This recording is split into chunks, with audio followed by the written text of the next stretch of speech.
Young man, my name is Queen Yang. I'm the owner of the tailor shop in this village.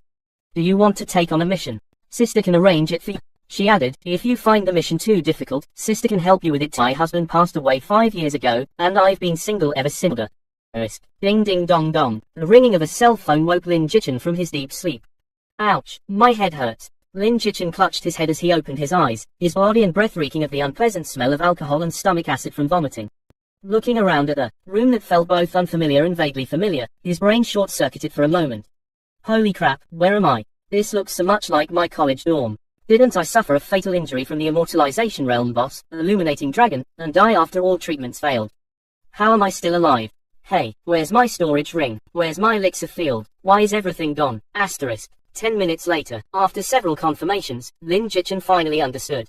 He had been reborn, back to 10 years ago. That year, he had just finished his college entrance examination and was a freshman. At 19, he was youthful and full of life. As for why he was reborn, Lin Jichin thought hard. If he wasn't mistaken, it had something to do with the jade pendant he snatched from the cave of the illuminating dragon. Lin Jichin had just obtained the pendant when it disappeared, but in the second before his death, he vaguely remembered seeing it again, emitting a dazzling light. Then, he found himself back 10 years prior. Lin Jichin pondered for a moment and remembered, since heaven has spared me, Zhu Zihui, Guoji, you treacherous pair. In this life, I will make you taste the pain of betrayal and utter despair. Lin Jichin stood in front of the dormitory mirror, looking at his reflection, his eyes flashing with a cold and bone-chilling chill. Before his rebirth, he had experienced the most tragic and desperate time of his life. His girlfriend of 10 years, Guoji, betrayed him, getting together with his most trusted brother, Zhu Zihui. The two even conspired to swindle all his wealth, immortal pills, and magic treasures accumulated over 10 years. In the end, they tricked him into the abyss of the illuminating dragon to face certain death. Even as Lin Jichin, the strongest practitioner of the Enlightenment realm and the world's #1 magic user, he could withstand the terrifying immortalization realm exotic beast and was gravely wounded before barely escaping. Due to his severe injuries and the lack of a cure, Lin Jichin soon passed away. Reflecting on his past life, Lin Jichin realized he had lived a complete tragedy. The good hand played terribly wrong. He had so many better choices, so many people who truly cared for him. But because of his stubbornness and misplaced confidence in his own judgment, he pushed away the girl who truly cared for him, responding coldly, while he embraced the viper-hearted woman, yielding to her every whim. Thinking about it, Lin Jichin found himself utterly ridiculous. Heaven was kind to let him return to 10 years ago, to the year 2040. On August 8, 2040, a day that would change everything. Asterisk. A virtual online game with a realism rate of 100%, named Tale of a Mortal, created by the universe-level artificial intelligence, NUA, emerged, drawing on the cultural backgrounds of many countries to craft this epoch-making first virtual game. Everyone thought it was just a virtual game. Until 5 years after the game's launch, strange things began to happen. First, a few players discovered that abilities and magic treasures from the game could be brought into reality, and even the NPCs from the game could come to the real world. Once ding dong dong, the phone rang again. Lin Jichin picked up his Huawei Tianwen phone from 10 years ago, and the caller ID displayed, Miss Frenzy. Seeing this name, Lin Jichin couldn't help but smile brightly and immediately answered the call. Little Lin, why did you take so long to answer my call? Big news, you have to brace yourself. On the other end of the phone, a youthful female voice came through. Lin Jichin didn't pay attention to the content, simply savoring the sound of the voice. How long had it been since he heard this voice? A full 10 years, yet it was still so familiar, so comforting. I'm sorry, Miss Frenzy, Lin Jichin suddenly whispered. Huh, sorry for what? The person on the other end clearly didn't catch on. Nothing, just felt like saying it. Lin Jichin chuckled, casually brushing it off. In his past life, he owed apologies to 2 girls, and Renlan was one of them. Hey, I don't have time for jokes. Brace yourself, I just saw Guoji kissing a guy on the street and she got into his sports car. Renlan said earnestly. Oh, got it. Oh, Justin, oh, come on, I'm not messing with you, it's true. Renlan was frantic, thinking I didn't believe her. I believe you, I said with a light chuckle. But right now, I'd rather take you out for a meal. Are you free, buddy? Let's stay calm, don't do anything rash, okay? You've got me all confused. Renlan was completely baffled, not understanding why I was so composed. Either way, little Lin, have you heard of Tale of a Mortal? Renlan suddenly brought up the game, which wasn't surprising given that Tale of a Mortal ads were everywhere. Of course, I'm planning to enter the game as a professional player. I answered frankly. I had to go back and reclaim everything that was mine. No way, for real. Renlan was shocked. You, who ranked top 10 in League of Legends Korean server and top 100 globally in CSGO, the king of holographic battle royale. You weren't willing to go pro back then, and now you're telling me you want to be a professional player in a new game.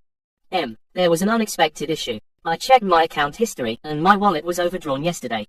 Renlan pouted and mocked. Who asked you to live beyond your means? You gave Guoji such an expensive birthday gift yesterday and insisted on ordering so much alcohol. Now you're struggling to pay for a meal, right? Lin Jichen scratched his head, feeling extremely embarrassed. Why couldn't he have been reborn a day earlier? If he had, he wouldn't have done such a foolish thing. He could have avoided a huge expense. Now, Lin Jichen heard the sound of a money transfer from his phone. He immediately understood. This is several years' worth of my gym membership fees. Remember to pay me back early. If I can't go to the gym because of you, I'll use you as a sandbag for my workouts. Renlan waved her fist, threatening him fiercely. Lin Jichen took his phone back and softly said, "Don't worry, I'll pay you back on time." Lying in bed, he put on the ring, completed the iris scan to bind it, and then his entire being entered the virtual world, surrounded by a sea of stars and enveloped in celestial mist. He stood within a grand and ancient palace. 10 years later, he was back where the dream began. A celestial woman with a jade-like complexion and a serene, saintly aura floated in the air. Her beauty was unparalleled. Clad in a glimmering glass-like dress, she resembled the Nine Heavens maiden, captivating onlookers who couldn't bear to look away. Even Lin Jichen, who had seen her a decade ago, couldn't help but take a few extra glances. But he never thought about flirting with her. This woman was extraordinary, a guide on the path of immortality and the mastermind behind Tale of. While many players, lured by Nua's looks and figure, disrespected her. Some tried to hit on her, others begged to cling to her coattails, and a few even had the audacity to think of molesting her. The consequences were dire. Those who made inappropriate advances were locked in a dark cell for a few minutes if their words weren't too filthy. Those who made vulgar and lewd comments not only faced a day or two in the cell but also suffered a permanent reduction in their charm upon logging back in. And for those who attempted molestation, they faced a 7-day confinement and a permanent charm reduction. Moreover, upon mortal, do you truly wish to embark on the path of cultivation? Yes, Lin Jichen replied. Tell me your name. Without hesitation, Lin Jichen answered, Lin Jichen. In his past life, his ID was Lin Edgey, which spoke volumes to those who understood the term, simp. Now reborn, Lin Jichen just wanted to be himself. Since you've decided to step onto the path of immortality, I shall bestow upon you an opportunity. What you make of it is entirely up to you. Here it comes. The starting talent is about to be revealed. Lin Jichen's eyelids twitched. If he wasn't mistaken, he would receive a mediocre innate talent just like before, called Business Prodigy. The talent's effect was simple, a 10% reduction in spirit stones spent at all town shops. Raised her hand, and a stream of rosy light entered Lin Jichen's body, assessing his constitution. For some reason, what should have been a quick check took much longer this time. The light lingered inside Lin Jichen for half a minute before finally dissipating. Just as Lin Jichen grew puzzled, the game notification sounded. Congratulations on obtaining the innate talent, defying fate. Lin Jichen was stunned. Why wasn't it Business Prodigy? Was it because of his rebirth? Or did the jade pendant help him? With this thought, Lin Jichen quickly checked the description. Defying fate, born against the heavens, defying the natural order, blessed with extraordinary destiny. Just these 12 words let Lin Jichen know this was no ordinary talent. In his 10 years in Tale of a Mortal, he had never heard of anyone receiving such a talent. He read on eagerly. The talent had 3 effects. Born against the heavens, those born against the heavens, like a phoenix reborn. From ashes, all innate attributes are at their maximum, but with each death, all innate attributes decrease by 10%. Defying the natural order, those who defy the natural order are envied by the heavens. With each major breakthrough, all attribute bonuses are doubled, but a heavenly tribulation is guaranteed, and failure means the soul is scattered. Extraordinary destiny, those with an extraordinary destiny are always accompanied by opportunities. With each major breakthrough, an additional random talent is awarded, and each time a major realm is broken through, a heavenly level condition must be completed. After reading the talent description, Lin Jichen was silent for a few seconds, then overwhelmed with joy. He hadn't expected his rebirth to change even his talent. Defying fate, this talent was invincible. Although the talent came with benefits and dangers alike, for Lin Jichen, these were trivial matters. Great opportunities always come with great risks. If he lacked the heart to face these challenges, he might as well not have been reborn. He could just find a piece of stinky tofu and headbutt it to death.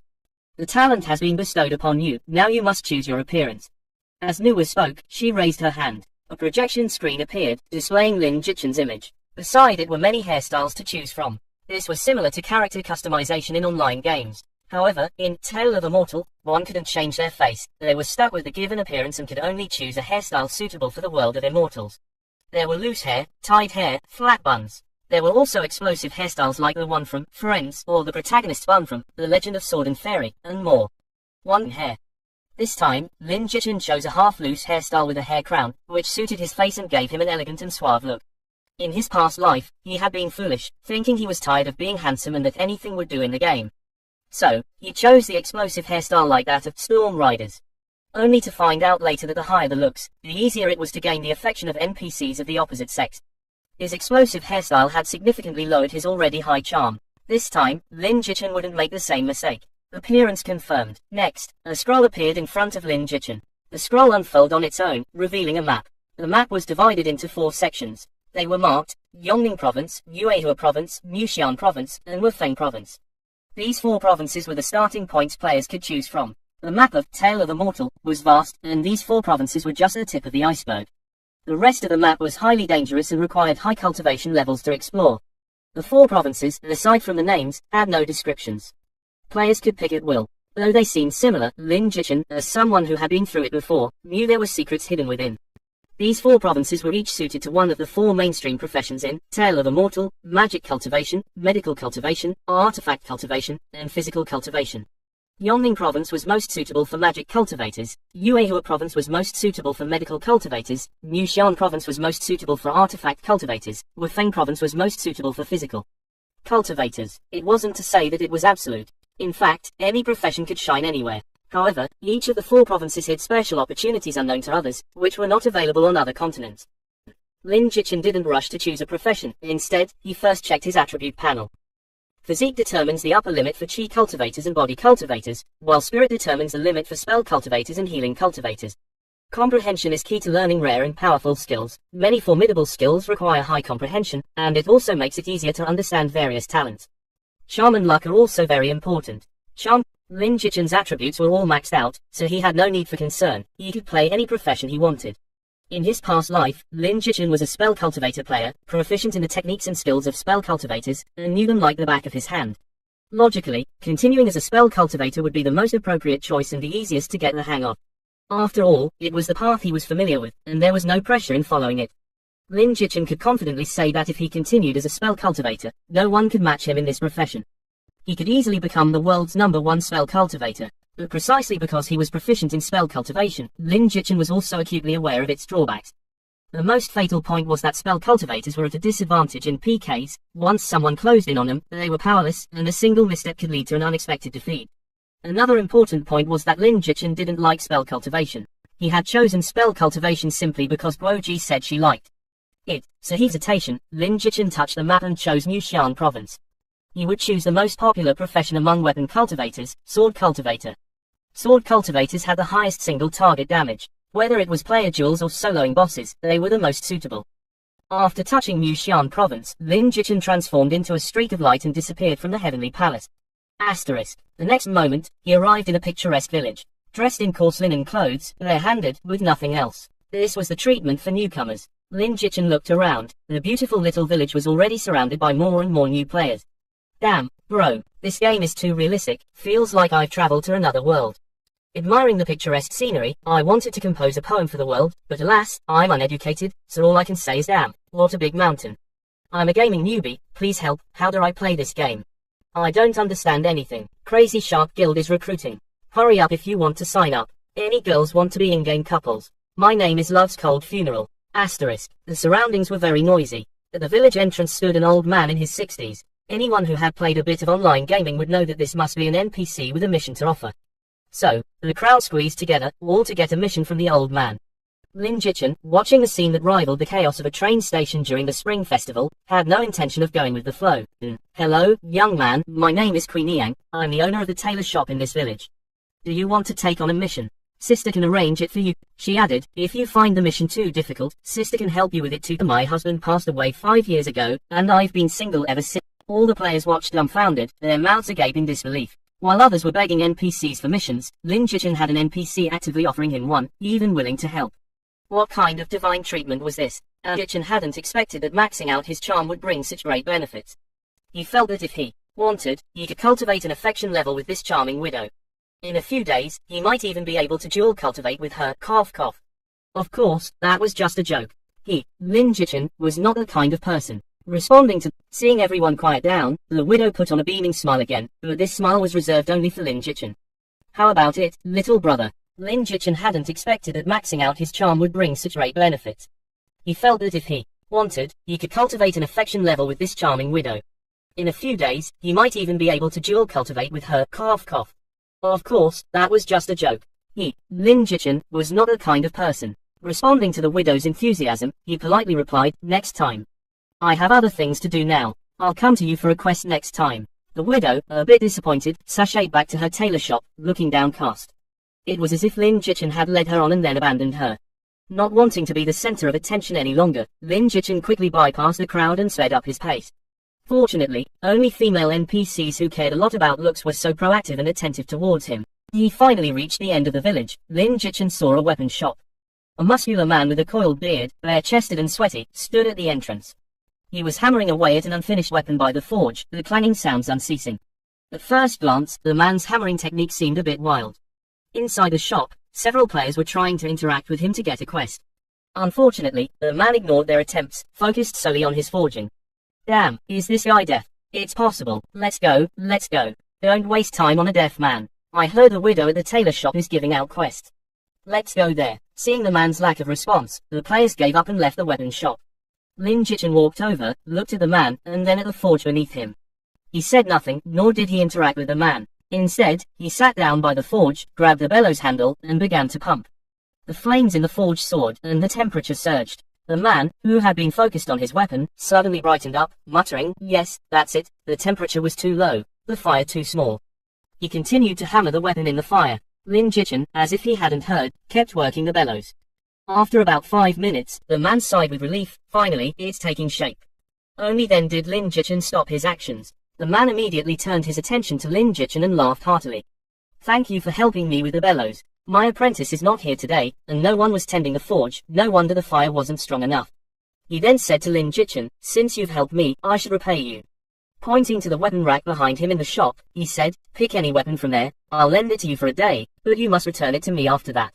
If it were an ordinary player, they would have cursed. Damn it, I helped you so much, you should at least give me a weapon. What's with lending it for a day? But Lin Jichin calmly nodded, thank you, I'll just take a sword. The man nodded, took an iron sword, and handed it over. Lin Jichin took the iron sword from the blacksmith and casually checked its attributes. Man, I'll lend you this iron sword for a day. If you can bring me 10 pairs of green bamboo viper fangs within a day, I'll give you an opportunity. No problem, I'll take it. Lin Jichin smiled, successfully embarking on the path of a sword cultivator. After accepting the quest, he immediately set off, leaving the shop. Some players who were still loitering at the entrance of the weapon shop, unable to find their way, were incredulous when they saw Lin Jichin come out with an iron sword in hand. Damn, how did that guy get a weapon? We're still using fists, sticks, and throwing rocks at monsters, and he's got a sword. Hey buddy, how did you get a sword? Tell us, don't think you can leave without telling us. I hate people who hog all the good stuff. That's right, if you don't spill the beans, we'll block you so you can't go anywhere. Faced with their questioning, Lin Jichin casually pointed inside the shop. Just find that strong man, sing him a song, and touch his heart. Really, it's that simple. Some were skeptical. Lin Jichin explained, that big guy just broke up with his girlfriend, he's heartbroken, so you have to sing a sad love song with real emotion. A few believed him and immediately rushed into the shop, surrounding the man and showcasing the moving, singing voices. Other players barged into the shop and started howling at the owner. Their voices were like castrated ducks and laboring sows. The other players outside were baffled. What was going on? Was that a blacksmith shop or a karaoke TV? The most confused was the weapon shop owner, listening to these guys screaming their lungs out. It was like his ears were vomiting. You, get out. Without exception, all the players were kicked out. The onlookers outside were bent over laughing, mocking them for being out of stock. Why no reaction? Maybe you didn't sing with feeling. Try again. Damn it, try what? It's useless. We've been played by that kid. Where's that kid? I want to settle the score. He closed the panel and began to tackle the task at hand. He quickly found a green bamboo snake coiled on a bamboo branch. Its deep green body almost blended with the color of the bamboo, difficult to distinguish without close attention. Especially the triangular head and those small crimson eyes were chilling, making one instinctively want to keep the distance. It had to be said, the realism of the game, Tale of a Mortal, was impeccably done, boasting a 100% simulation rate. The green bamboo snake, noticing Lin Jichin, an intruder, approaching, immediately hissed and slightly raised its head, a clear pre-attack posture. Lin Jichin chose to strike first, swinging his iron sword. Curious about the feel of the iron sword, Lin Jichin's casual slash left a clear mark on the snake's body.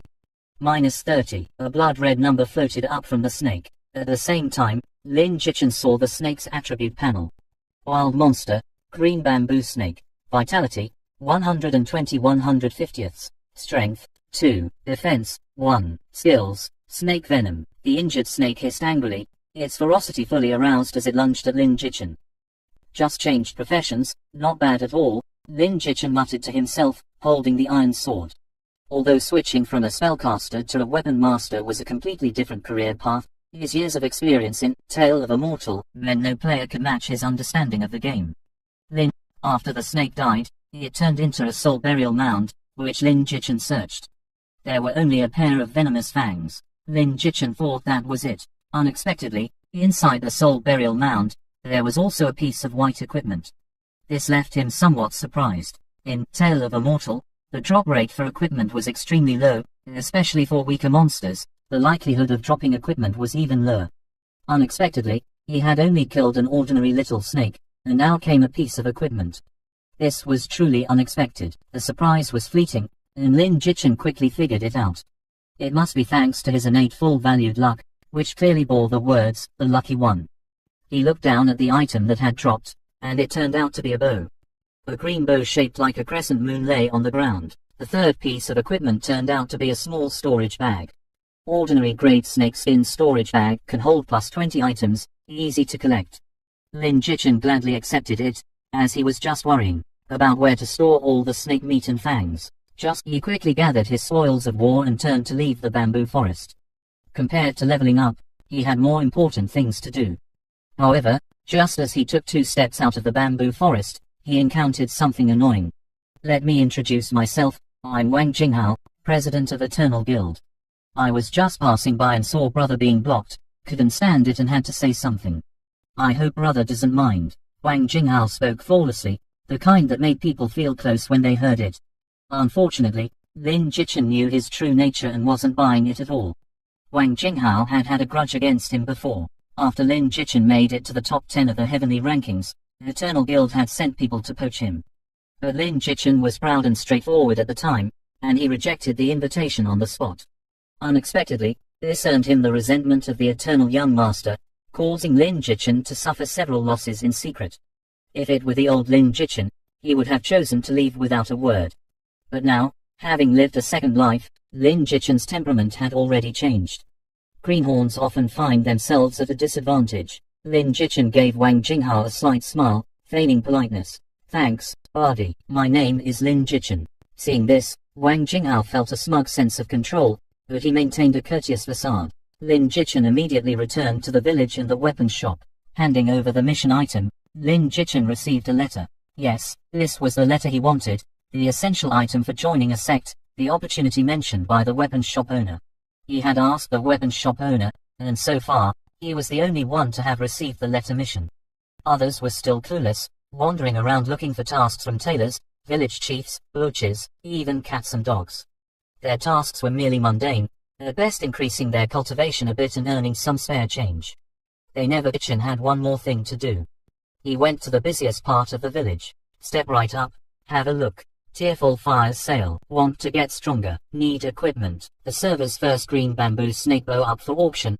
Highest bidder wins. Step right up, have a look. In the village center, Lin Jichen showcased the green bamboo snake bow, shouting loudly. The game had just started, and few players had equipment to sell, let alone the willingness to part with it. So when Lin Jichen shouted, a large crowd of players gathered around, curious about the bow's attributes. Lin Jichen generously displayed the attributes of the green bamboo snakebow, along with the poison arrow's effects. Everyone's eyes nearly popped out at the sight. This equipment was incredibly powerful. A strength boost of +2 was one thing, but the poison arrows could cause continuous bleeding, even stacking. What monster in the starting village could withstand such damage? Wouldn't this make grinding for experience a breeze? Rather, name your price. No price, bid as you like, Lin Jichen responded. I don't have any copper coins, can we trade with cash? Yes, I only accept cash, no copper coins. Lin Jichen nodded, feigning regret. I'll offer 500, I'll give 1,000. Among them, a group of female players approached, all stunning beauties. The women approached Lin Jichen, and the short-haired leader spoke softly.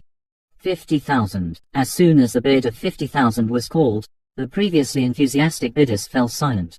Lin Jichen's eyes lit up. The price was right. Just as he was about to close the deal, another group approached, led by none other than Wang Jinghao, the president of the Eternal Guild. I'll offer 60,000. The crowd gasped. It was just a piece of starter equipment. Was it really worth that much? After Wang Jinghao made his bid, he cheerfully said to Lin Jichen, "Brother Lin, what a coincidence to meet again." Lin Jichen returned a forced smile, which Wang Jinghao failed to see through, still brimming with enthusiasm. "I only wish to sell my equipment, and I hope Brother Wang can understand." "Understood, understood. Brother Lin has principles, and I, Wang Jinghao, admire such a person the most. This bow is just what my guild members want, so I won't hold back." Wang Jinghao spoke as if the bow was already his. The short-haired woman initially worried that Lin Jichen might sell Wang Jinghao a favor, but after hearing Lin Jichen's response, she was reassured and continued to bid without giving Wang Jinghao any chance for a favor. 70,000. 100,000, Wang Jinghao retorted without hesitation. 200,000. The short-haired woman seemed to be no ordinary individual, seemingly intent on outbidding Wang Jinghao. Wang Jinghao's expression changed slightly. It wasn't that he minded the money. He just wanted to understand the reason behind her persistence. 250,000. Akami spoke to Lin Jichen.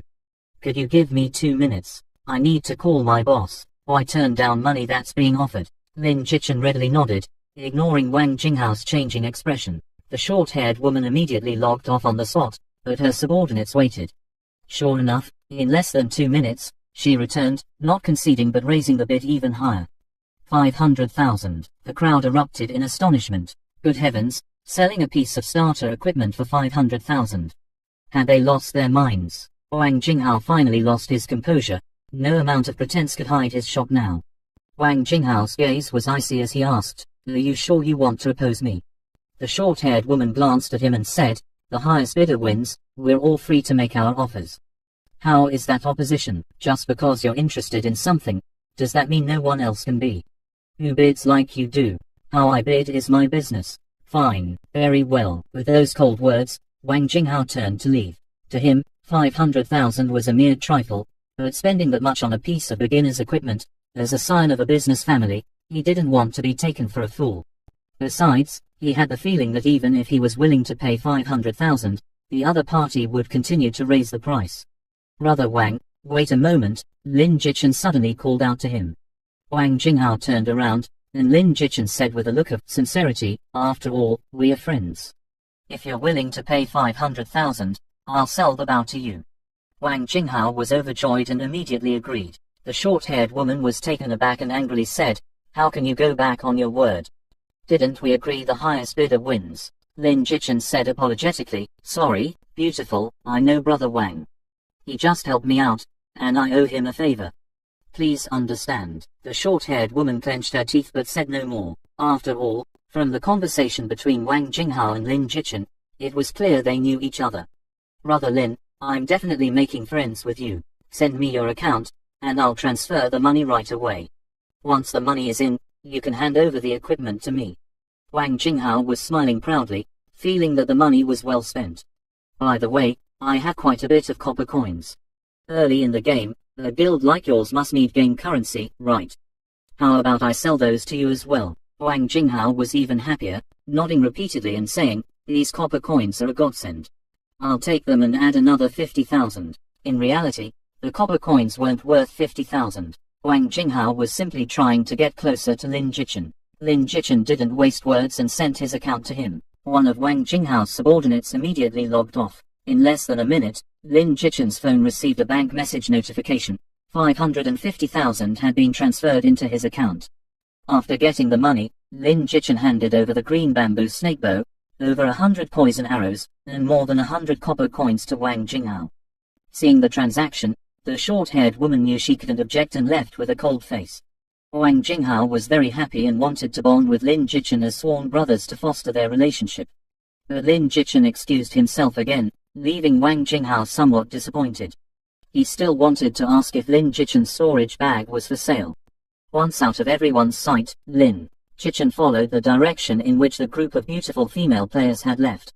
The Stalkers program officially begins. Just kidding. In the wild boar forest outside the village, Lin Jichen saw the short-haired woman leading her subordinates in leveling up and grinding monsters.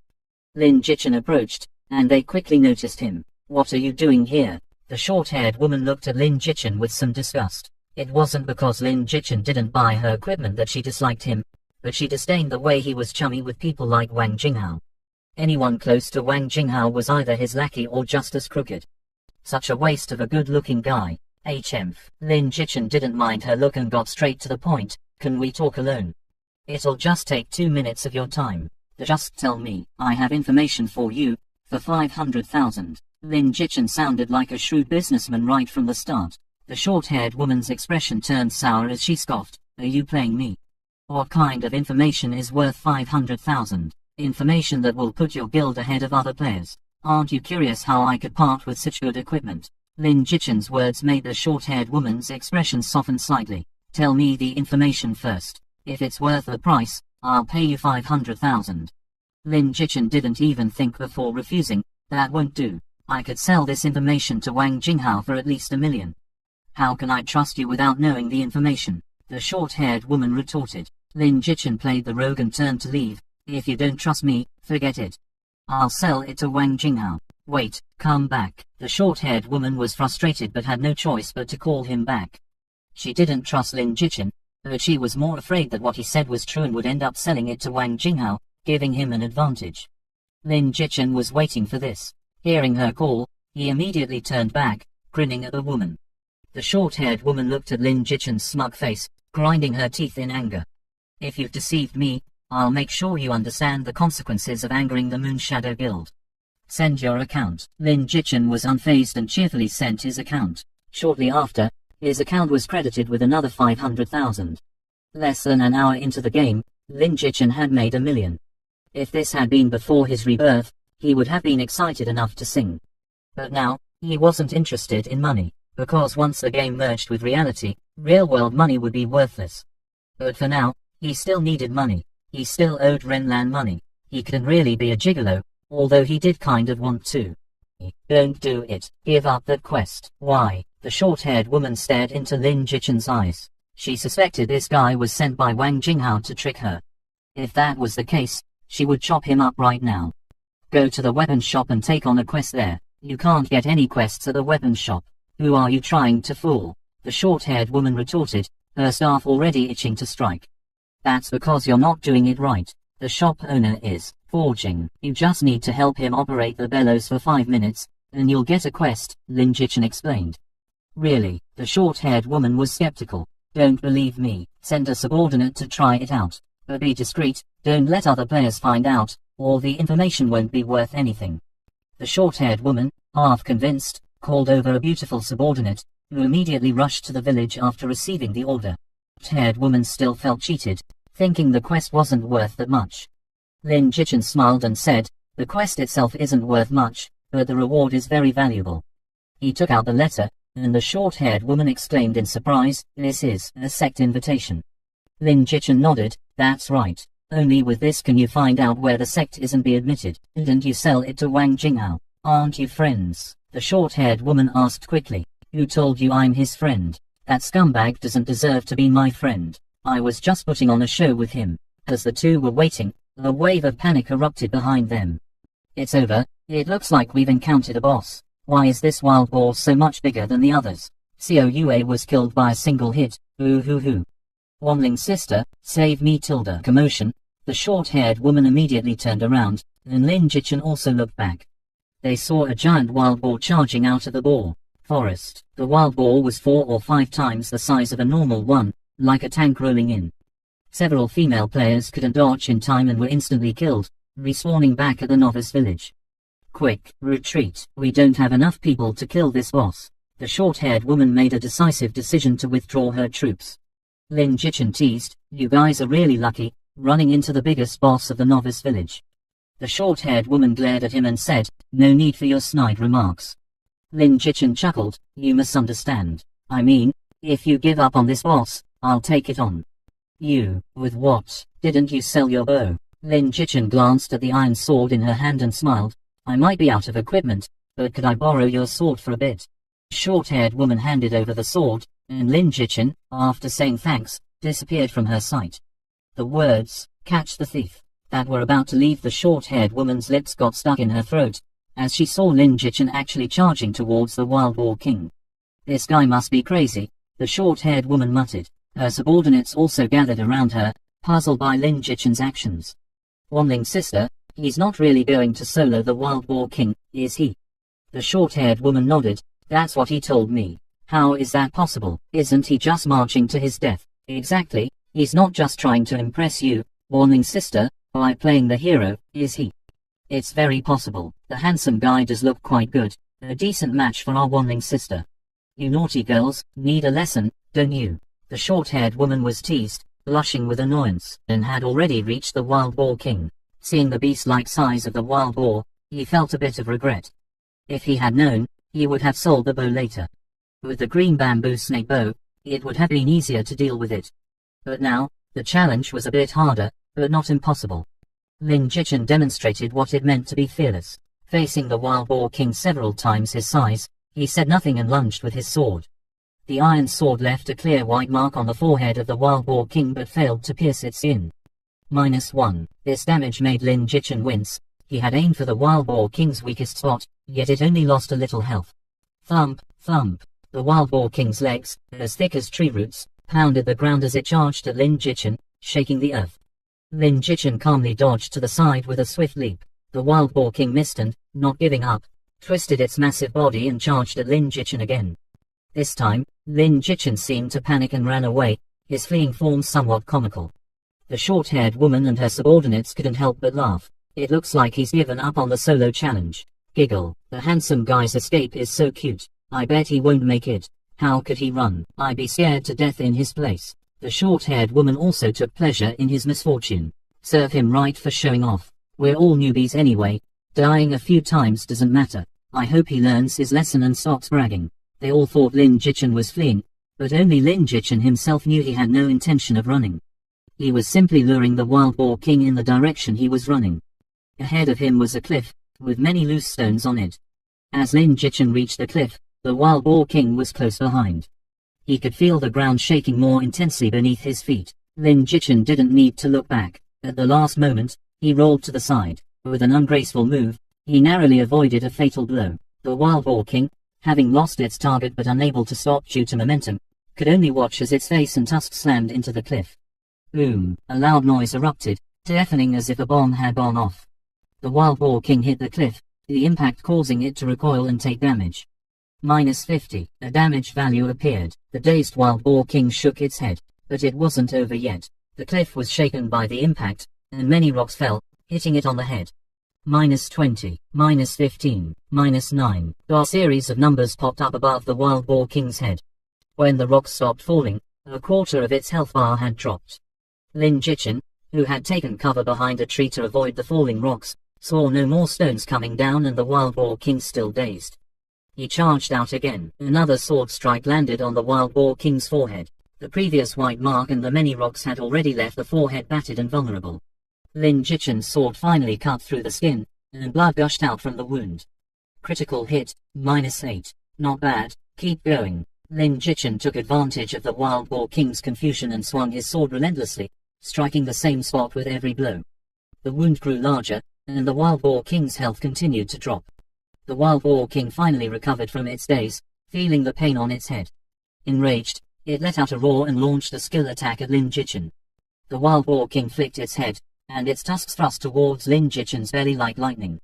It intended to skewer Lin Jichen, sending him flying into the sky. The tusk thrust was too fast, and Lin Jichen's current speed couldn't dodge it. In a critical moment, he had no choice but to dive to the ground and roll. With an ungraceful move, he narrowly escaped the deadly strike. Lin Jichen quickly got up from the ground, but instead of dodging, he leaped like a cheetah towards the Wild Boar King. His body soared through the air, gripping the iron sword tightly, and with all his might, using the force of gravity, he plunged the sword tip deep into the Wild Boar King's wound. A puff sound followed, and blood poured out. Critical hit, -8. The sword remained embedded in the Wild Boar King's head, causing continuous damage. Critical hit, -8. Critical hit, -8. The Wild Boar King died. A wisp of blue light, dozens of times richer than that of the green bamboo snake, flowed into Lin Jichen's body. Ding. Cultivation +70. Breakthrough. Initial stage of chi refining. Ding, ding. Heaven-defying talent triggered. Against the heavens. All attributes doubled. Ding. Heaven-defying talent triggered. Born against the heavens. Awarded a random talent. Ding. Random talent confirmed. Vitality seed. Vitality increased by 10%. Can be upgraded 3 times. Ding. Talent was extremely useful for Lin Jichin in the early stages, as his attributes were already doubled, and now his vitality was increased by an additional 10%. This meant that while other cultivators at the initial stage of chi refining had only 1,000 points of vitality, he had 2,200 points, and his Ding. Congratulations on completing the first kill of the novice village boss in Tale of a Mortal. A global announcement will be made. Do you wish to hide your name? Don't hide. Lin Jichin glanced behind him. The short-haired girl and her group were all watching, so hiding was pointless. As soon as Lin Jichin made his choice, all players heard an official global announcement at that moment. Congratulations to player Lin Jichin for completing the first kill of a boss in Tale of a Mortal, awarded 200 prestige points and +1 innate luck. We hope other players continue to strive. This announcement shocked all players. The game had only been in open beta for so long, and someone had already killed a boss. Which guild's expert is this Lin Jichin? Too awesome. Never heard of this person before. He looked around. The short-haired girl and her subordinates were still recovering from their shock. They had been the first boss to be taken down in Tale of a Mortal, and coupled with Lin Jichin's great luck, a plethora of equipment was dropped. To these, there was a large pile of copper coins, looking to be several hundred, and also 10 lower-grade spirit stones. Lin Jichin scooped up these items into his storage bag and turned to glance in the direction of the short-haired girl. Bye. Lin Jichin dropped these words and made to leave. He had to leave. The tribulation was coming, and he needed to find a way to cross it. Wait, the short-haired girl called out to him. Lin Jichin turned back jokingly. You're not thinking of looting a burning house, are you? The short-haired girl huffed. I'm not that kind of person. Then is there anything else? Lin Jichin asked. The equipment you just got from killing the Wild Boar King, do you have any you won't use? Can you sell them to us? Lin Jichin thought about it and indeed had some he didn't need. After confirming the transaction, Lin Jichin handed over the equipment and ran off without looking back. Hey, what now? Lin Jichin, let's be friends. If you have any equipment in the future, you can sell it to our Moonshadow Guild. We guarantee fair prices. She sent a friend request to Lin Jichin, who nodded and accepted, officially becoming friends. After adding each other, the short-haired woman glanced at his name.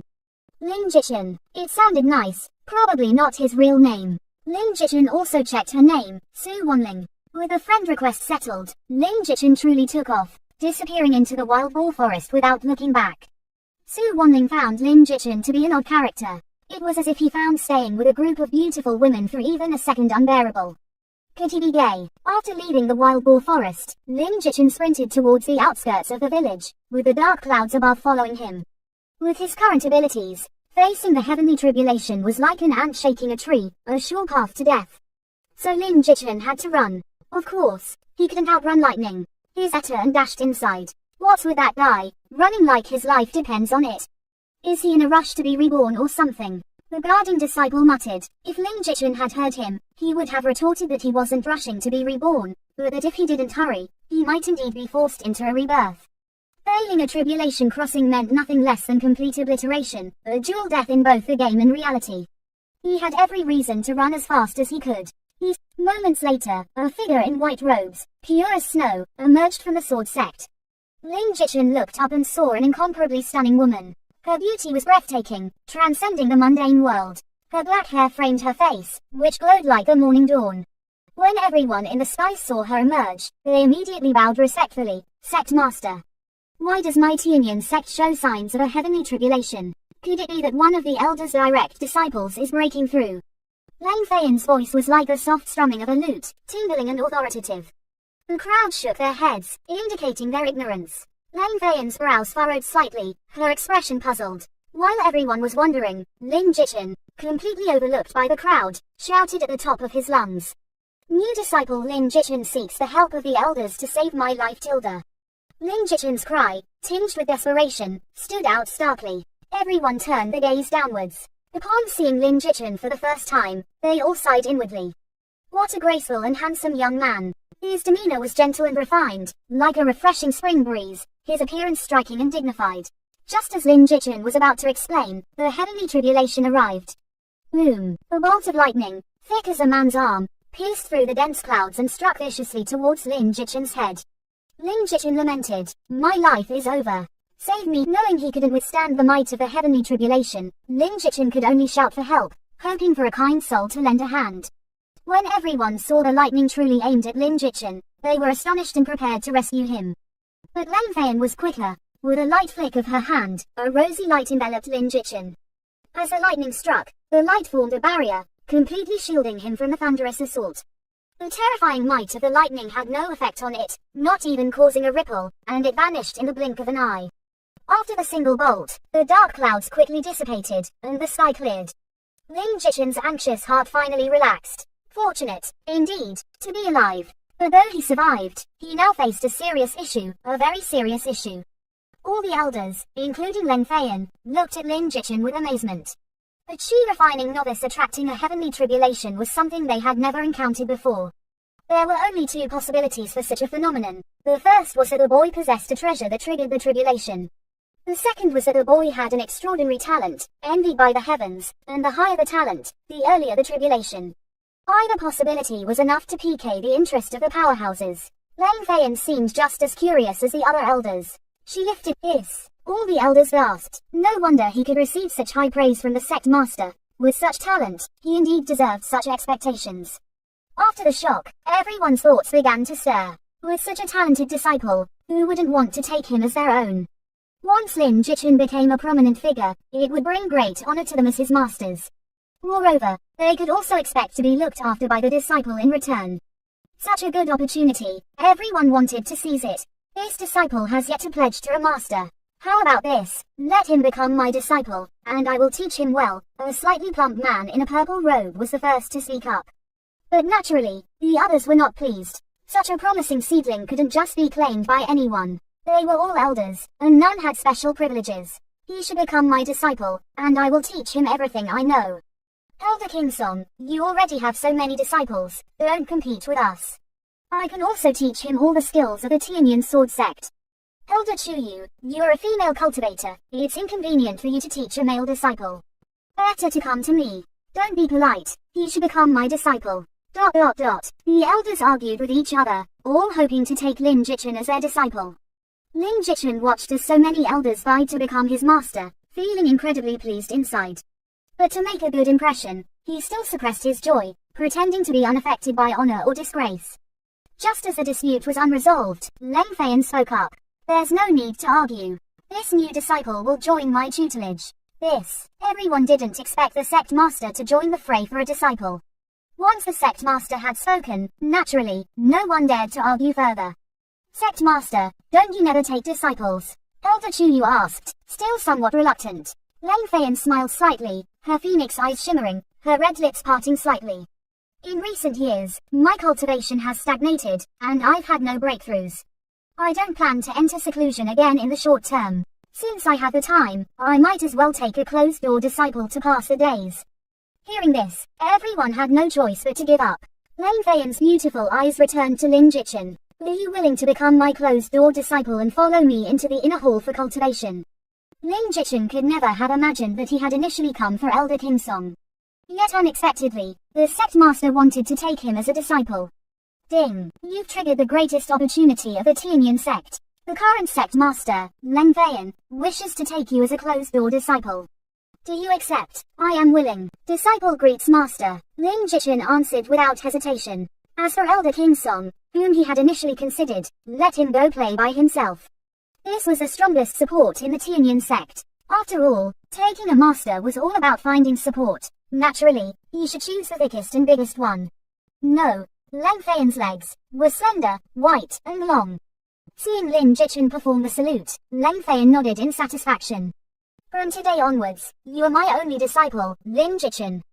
Follow me. With that, junior brother, come and pay your respects to your senior sister. Upon entering, the girl looked around and immediately spotted Lin Jichin in the palace. At first sight of Lin Jichin, she froze in place as if spellbound. Soon, her initial bold demeanor turned shy, her cheeks blushing faintly. Her once chatty mouth suddenly fell silent. Lin Jichin greeted her with a smile, introducing himself, junior brother Lin Jichin, at your service, senior sister. The girl, caught off guard by his cooperation, covered her mouth and giggled. Her laughter was charming and endearing.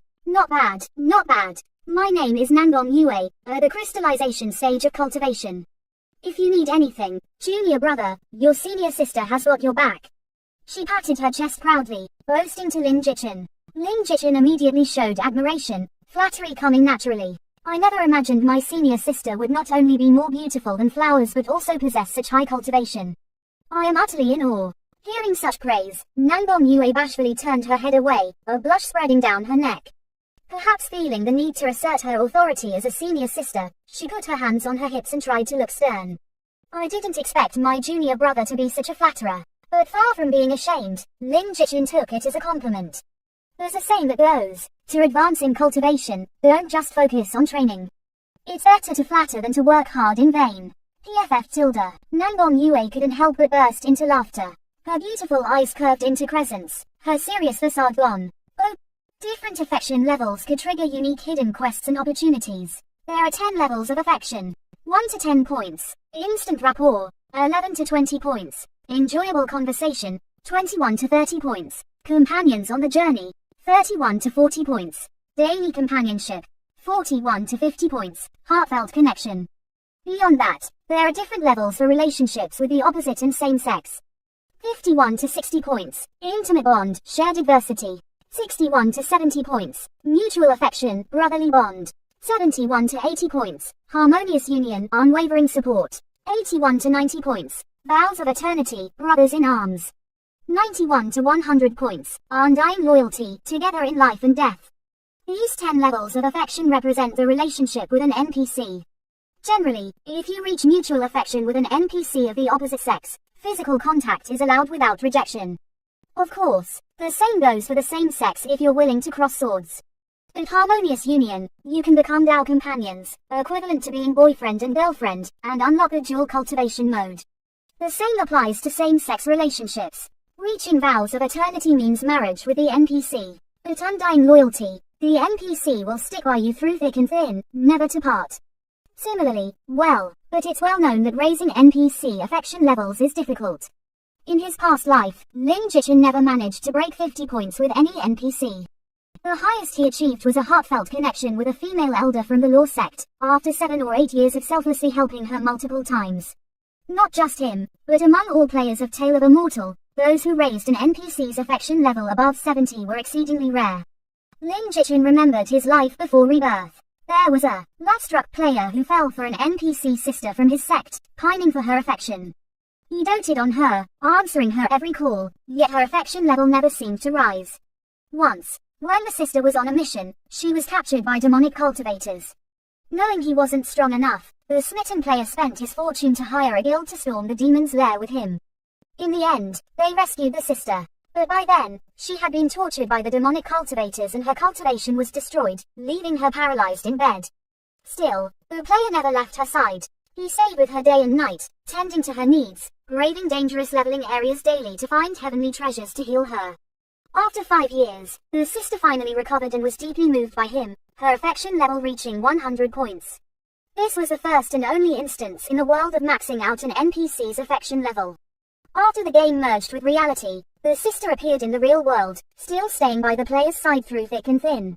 Their love story touched everyone, including Lin Jichin. It became one of the most touching love stories in Tale of a Mortal, always a hot topic among players. But it also proved how difficult it was to raise NPC affection levels in Tale of a Mortal, since NPCs were ancient beings from a world of immortals. Most ancient people had traditional and rigid thoughts, especially women, who mostly adhered to the concept of the 3 obediences and 4 virtues. Of course, modern girls also follow the 3 obediences and 4 virtues. The 3 obediences: never gentle, never considerate, never reasonable. The 4 virtues: can't be spoken to, can't be hit, can't be scolded, can't be provoked.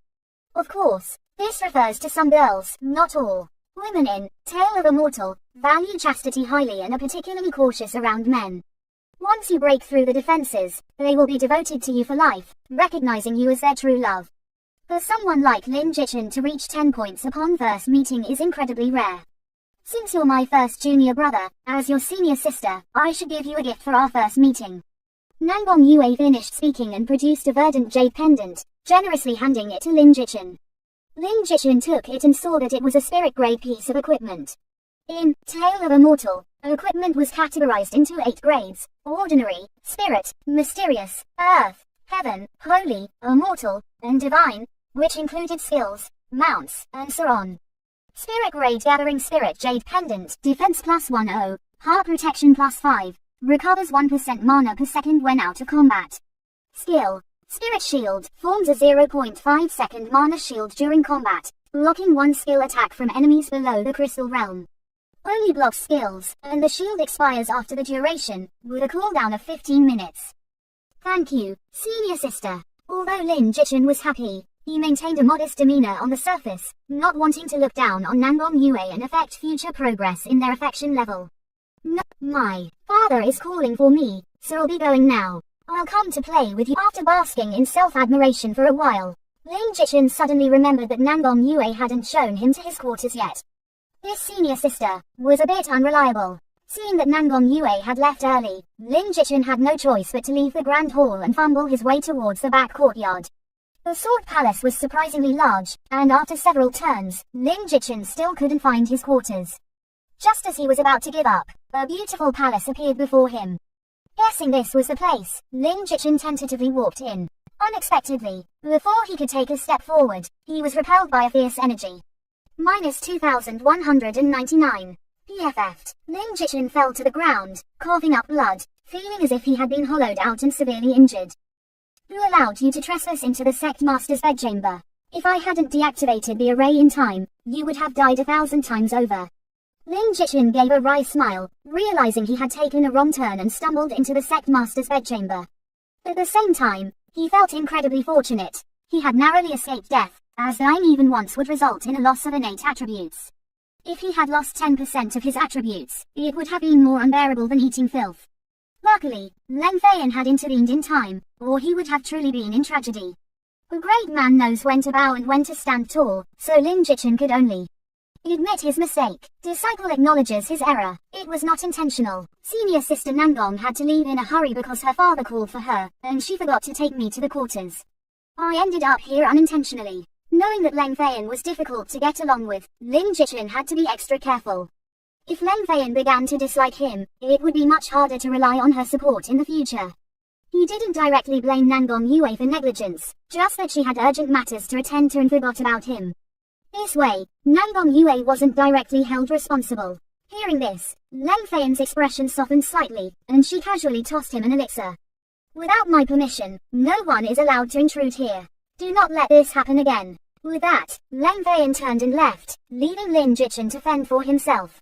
It was some rotten luck. Despite his complaints, Lin Jichin knew he had to leave quickly, fearing he might trigger another array. Returning to the Grand Hall, Lin Jichin no longer wished to search for his quarters. He'd just stay in the Grand Hall. Lin Jichin took out the elixir that Leng Feiyan had given him. Mysterious grade purple jade elixir increases all combat attributes by 30 points for 5 minutes, and if in a non-combat state, it also restores 3,000 points of vitality. After reading about the elixir, Lin Jichin suddenly felt that taking a hit from an array wasn't such a big deal. As long as he didn't die, he even wanted to take a few more hits. The sect master was indeed generous, casually giving away mysterious grade elixirs. I can't bear to use this now, I'll save it for later. Lin Jichin carefully stored the elixir, knowing it was best saved for combat. As for now, he preferred to recover his vitality slowly through meditation. Just as Lin Jichin was about to meditate, Nangong Yue's voice rang out again. Oh no, I forgot the sect master also asked me to take you to your quarters. My dad called for me, and I forgot.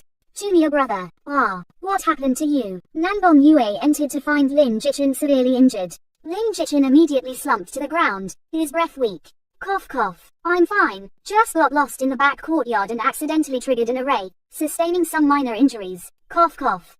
Nangong Yue was filled with guilt and apologized profusely. It's all my fault, junior brother. If it weren't for my carelessness, you wouldn't have been hurt. Lin Jichin quickly raised his hand, shaking his head weakly, as limp as his toe. It's not senior sister's fault. It's just that I'm too clumsy, even getting lost while walking. I hate my head for being as dumb as a pig. You're still speaking up for me even in this state. Junior brother, you're truly kind. Nangong Yue was moved. After speaking, Nangong Yue took out a bottle of elixir and handed it to Lin Jichin. Lin Jichin. He. A woman's gift is always sweet, Tilda. This is a vitality elixir. Eat it quickly. I'm giving you the whole bottle as a little compensation. Lin Jichin accepted it without hesitation. Open black. Thank you, senior sister. It's me who should apologize. Come on, I'll take you to your quarters. With Nanbong Yue leading the way, Lin Jichin finally found his quarters, which were spacious but still for his use alone. This place has been set up by the sect master with an earth-grade gathering spirit array. Meditating here daily will greatly increase the speed of absorbing spiritual energy. Even my father only has a mysterious grade gathering spirit array. I'm so envious of you. Nanbong Yue explained. Lin Jichin hadn't expected his quarters to be equipped with an earth-grade gathering spirit array. Ding! Initial stage of chi refining, innate comprehension at full value, earth-grade gathering spirit array enhancement, meditation speed, plus 2 points per hour. Seeing this speed, Lin Jichin had only 4 words to say, terrifying indeed. The average player at the initial stage of chi refining would gain about 5 to 10 points per hour through meditation. Lin Jichin's rate was more than 10 times that of others. The benefits of having full comprehension were too numerous. At this rate, after idling for 3 hours, his cultivation at the initial stage of chi refining would be maxed out. Although it wasn't as fast as grinding monsters, the cultivation gained for free was definitely sweeter than what was hard-earned. He logged off the game, feeling quite pleased. Lin Jichin opened his eyes and stepped out of the bedroom, being at the bank SMS on his phone. Your account ending in 7758 has a balance of 35 fen. Industrial and Commercial Bank. In just 5 hours, Lin Jichin had earned over 1.6 million. Lucky for him that he was reborn, or he would have definitely run off to a nightclub to celebrate. Having experienced his past life, Lin Jichin was quite calm about the money. His phone rang. It was Ren Lan. Why are you asking me to come over to your place? I was planning to run on the school track this early in the morning. Ren Lan yawned, obviously just waking up. Lin Jichin wasn't surprised that she was up so early. Miss Frenzy was a fitness fanatic with a routine as disciplined as a soldier's. Lin Jichin opened the door to see Ren Lan, who had just woken up, standing in front of him. So this is your new rental. Yo, not bad at all. Ren Lan walked in nonchalantly, looking around and admiring the place, but soon she got annoyed. Little Lin, you sure know how to enjoy life. Such a nice place must cost at least 5 or 6,000 a month, right? You wastrel, spending the gym membership fees I gave you like this. Lin Jichin deliberately teased her, sitting on the sofa with a leisurely smile.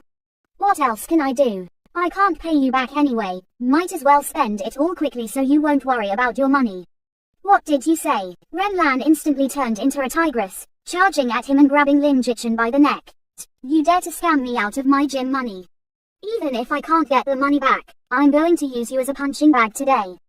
Hey, let me finish. Lin Jichin was startled and quickly tried to explain.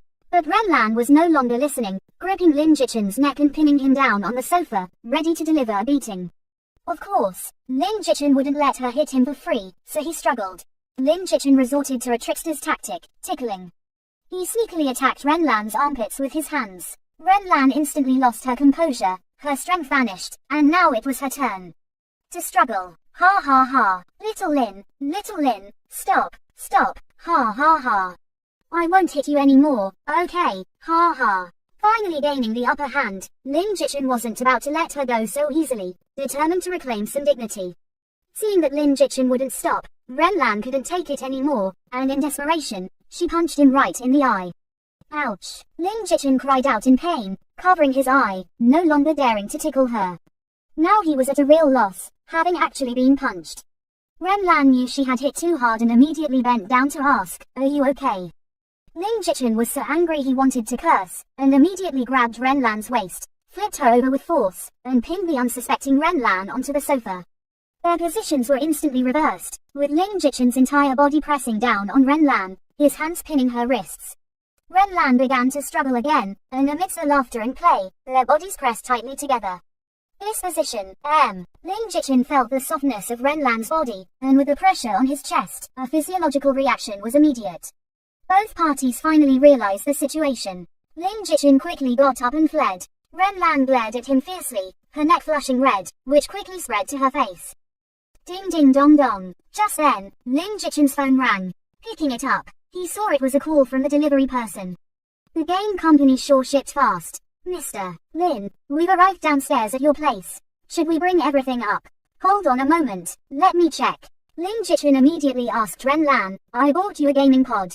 Do you want it in your dorm or at your place? A gaming pod, for me. Where did you get the money? Ren Lan was baffled. I'll tell you later. Just tell me where to put it so I can instruct the delivery guy. Lin Jichin wondered if he should make some excessive demands. But the thought lasted only half a second before he dismissed it, knowing well that if he dared, his other eye would surely turn black too. Alright, you've been so good, I won't return it. Really, haha, I'm getting a gaming pod. A $50,000 pod. That's 2 years of my gym membership. Woohoo tilde, this is the most expensive gift I've ever received. I'm going to take pictures and post them on WeChat. Ren Lan said, dashing into her bedroom to admire her gift, thinking Lin Jichin had bought the standard $50,000 model. Upon laying eyes on Lin Jichin, a flicker of surprise crossed Leng Feiyan's face. Were you on the verge of a breakthrough? Her clear voice, like water flowing over pebbles, was cool and tinged with a hint of frost. Even though it wasn't his first time hearing it, Lin Jichin still felt a bit intimidated, the events of yesterday still vivid in his mind. Greetings, Master. Yes, I am. As soon as Lin Jichin logged in, his cultivation had already reached 500 and 500ths. However, since each minor stage required a specific elixir to break through, his cultivation was stuck at the bottleneck of the initial stage of chi refining. Not bad, your aptitude is indeed the best I've seen. Leng Feiyan's expression finally softened a bit. Perhaps because of the incident at the palace yesterday, she hadn't been too pleased with Lin Jichin upon arrival. You now need a gathering chi pill to break through to the middle stage of chi refining. There are 4 grades of gathering chi pills. The most common low-grade pills can be bought in towns, mid-grade pills are available in many small sects, high-grade pills are only found in large sects, and as for the top-grade pills, only the top sects possess them. I have here a top-grade gathering chi pill. After speaking, Leng Feiyan's palm revealed a luminescent green pill, brimming with rich spiritual energy. Thank you, Master. However, Leng Feiyan seemed to have a different idea. Although you possess exceptional talent, I worry about nurturing you into nothing more than a brocade pillow, all show and no substance. A true powerhouse needs not only realm and cultivation but also the experience of countless battles. Otherwise, no matter how high your cultivation, you're just a vase. Fragile and easily shattered, at risk of dying at the hands of others or being devoured by beasts. What you lack is combat experience. Leng Feiyan paused for a moment, her face stern as she patiently instructed. Remember, my disciple, combat talent is no less important than talent for cultivation. A person with strong combat talent can even overcome opponents of higher cultivation. Conversely, without combat talent and experience, even those with high cultivation can easily be defeated by someone of lower cultivation. Lin Jichin deeply resonated with her words. The game's operational ceiling was extremely high. He had often defeated enemies of higher levels in the past. Cultivation could be fed with elixirs and heavenly treasures, attributes could be stacked with equipment. But combat talent had no shortcuts. Aside from innate gifts, it required relentless tempering and experience accumulated through countless battles. The famous experts on the leaderboard of immortals from his past life were all veterans of numerous battles. Players who only paid to win, no matter how much they spent on equipment and divine elixirs, struggled to become experts. Unless their equipment and realm was so far above others that skill couldn't make up for the gap, that was a different story altogether. After listening to Leng Feiyan's teachings, Lin Jichin subconsciously shared his insights from his past life on the path of immortality. Master is right. I also believe that flowers grown in a greenhouse are unworthy of the immortal path. Only the trees that grow amidst thunder can attain eternal life. Leng Feiyan's beautiful eyes flashed with surprise, and she pondered Lin Jichin's words, her appreciation deepening. Leng Feiyan's affection for you has increased by 5. Current affection level, 5 points. Familiarity at first sight. Lin Jichin hadn't expected that simply sharing his past life's insights would earn the sect master's favor. Although it was a small amount, it was an excellent start. In that case, go to the sect's mission hall in the outer temple and pick a difficult task suitable for the chi refining realm. Complete it successfully, and the gathering spirit pill is yours. Faced with Leng Feiyan's small test, Lin Jichin didn't haggle and immediately accepted. Leng Feiyan cautioned, although the tasks in the outer temple are simple compared to the inner temple's dangers, some still carry significant risks. Choose wisely and don't overreach. I understand, Master. Before you undertake the mission, I will impart to you our sect's core technique, the Tianyan Heart Sutra.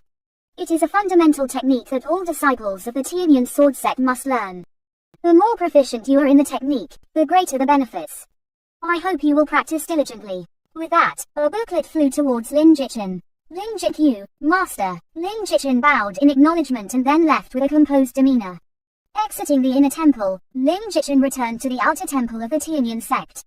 The outer temple was no longer occupied by Lin Jichin alone. A few new sword sect players had joined. Although the sect invitation task was somewhat hidden, attentive players would always discover it. So, in the half day since Lin Jichin had logged off, some players had found the trick and joined the sect. No doubt, as time passed, more would come to know of it. Lin Jichin thought of Su Wanling, wondering if she had made full use of the information he sold. For an individual, 50,000 might not be worth it, but Su Wanling represented an entire guild. Guild players value some expert. A female voice suddenly rang out from behind. Many male players narcissistically turned around, wondering if they were the ones being called.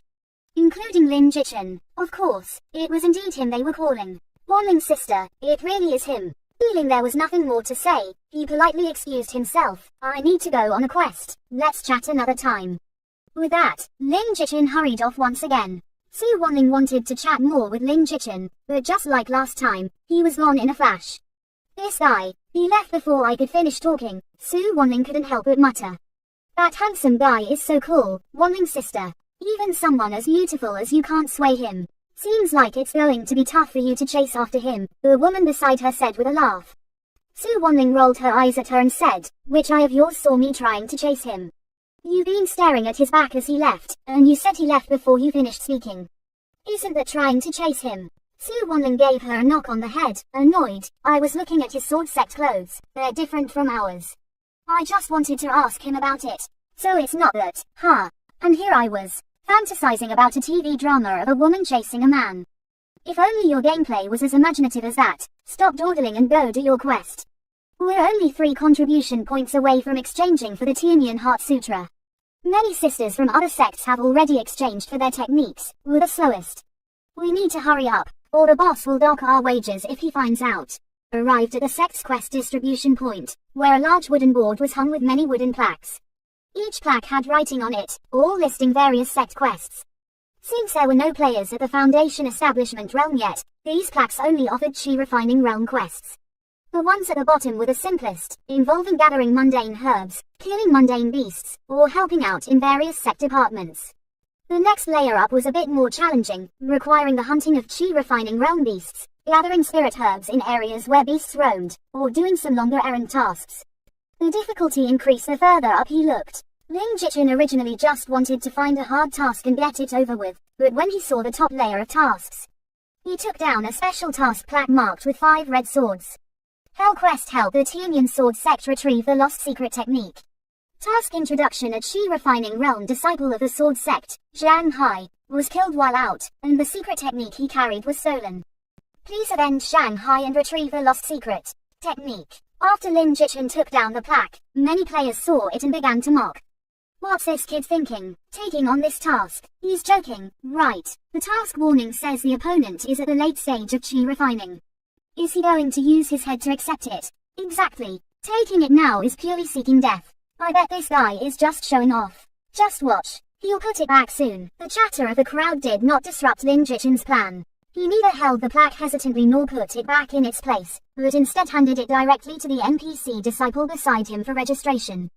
Junior brother, are you really going to take on this task? It's extremely dangerous. I advise you to wait until you're at the middle or late stage of chi refining for better safety, the NPC disciple kindly advised, his attitude respectful and even reverent. The other player, faced with the well-intentioned warnings of the NPC disciples, Lin Jichin remained resolute. Brother, I appreciate your concern, just go ahead and register me. Alright then, all I can do is wish you a smooth mission and urge you to be careful in all things. Thank you. After retrieving his mission token and offering a brief thanks, Lin Jichin turned and left. For instance, the sect master of the Salt Taoist Temple, Master Qingmu, has recently broken through to the Divine Transformation realm. The Salt Taoist Temple's strength has risen yet again. The Fairy of the 100 Flowers from the Polar Sky Valley and the Great Elder of the Red Sun sect have joyously tied the knot, forming a powerful alliance. All these stories, big and small, could be heard from his lips. This man seemed to know everything, no news could escape his eyes. And don't think these stories are made up by the storyteller, they're all true. He's an information merchant NPC from Tale of a Mortal, akin to a real-life journalist. Knowing all the recent events, he'd go to the main city's largest tavern every day to share stories and earn tips. Lin Jichin was here to find news about Zhang Hai's murder. He listened patiently and finally, he got what he was waiting for. A qi refining realm disciple of the Tianyan sword sect, Zhang Hai, was killed while gaining experience outside. The murderer is a late-stage qi refining loose cultivator named Zhou Hao, a ruthless and cruel man from the demonic path. Hearing this, Lin Jichin felt relieved. It was just a late-stage qi refining cultivator and a loose one at that, so it shouldn't be a big problem. The man continued with other news, and Lin Jichin didn't interrupt, continuing to drink and listen. An hour later, the man finished, happily took his reward, and left. Lin Jichin watched him leave the tavern, then quickly settled his bill and followed. "Excuse me, I'd like to purchase some information," the skinny man asked with a grin, looking to buy information. "No problem, I'm Li Si, that's my business. But it depends on whether you can afford it. What do you want to know? Where is Zhou Hao? That information isn't too expensive. 5 low-grade spirit stones will do," Li Si said, holding out his hand with a greedy smile. Lin Jichin handed over the spirit stones without hesitation. Zhou Hao is a lecher and often frequents the willow and flower markets of Fengchu City. "You can look for him there," Li Si revealed. "Thanks." Lin Jichin got the information and turned to leave. But unexpectedly, Li Si called out to him, "There's another piece of information that's very important to you, but it'll cost another 5 spirit stones, depending on whether you're willing to pay." Without hesitation, Lin Jichin paid another 5 spirit stones, and Li Si happily accepted them.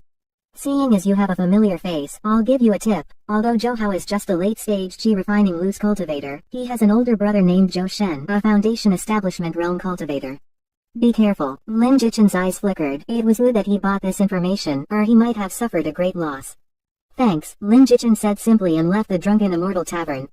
After leaving the tavern, Lin Jichin hurried to the largest pleasure house in Fengchu City, the Autumn Moon Pavilion. This is where Tale of a Mortal truly shines. But Lin Jichin left the brothel and found an inconspicuous corner to patiently wait. Patience pays off, and after half a minute, Zhou Hao finally finished his business, swaggered out of the brothel, and hummed a tune as he headed out of the city. Lin Jichin didn't see anyone else with him. It seemed his brother Zhou Shen wasn't there. Lin Jichin immediately changed back into his sword sect clothes and followed behind. Zhou Hao was cautious, seemingly afraid of being discovered. He was worried because he had killed a disciple of the Tianyan sword sect and feared being hunted down by their members. He should have been laying low and not come into the city, but his lust got the better of him, and he couldn't resist sneaking into the Autumn Moon Pavilion for pleasure before slipping away into the night. Zhou Hao thought he wouldn't be noticed this way, unaware that a killer in the dark had already set his sights on him. Leaving Fengchu City behind, Zhou Hao made his way towards the mountains outside the city. The night was thick, with only the moonlight above casting a faint glow. The forest was tranquil, but as Zhou Hao walked, he sensed something amiss and quickened his pace. He shouted, "Who's there?" Lin Jichin emerged from behind the trees. "The one who's after your life." Seeing Lin Jichin's Tianyan sword sect attire, Zhou Hao's heart skipped a beat, fearing that a sect had sent a large force after him. But looking around, he realized it was just Lin Jichin alone, and sensed that he was merely a novice at the initial stage of qi refining. "So, it's just a nobody. You think being a disciple of the Tianyan sword sect gives you the right to seek revenge? Looks like you're tired of living." With those words, Lin Jichin was even more certain he had found his target. Zhou Hao made the first move, fearing Lin Jichin had backup on the way and wanting to finish him quickly and escape.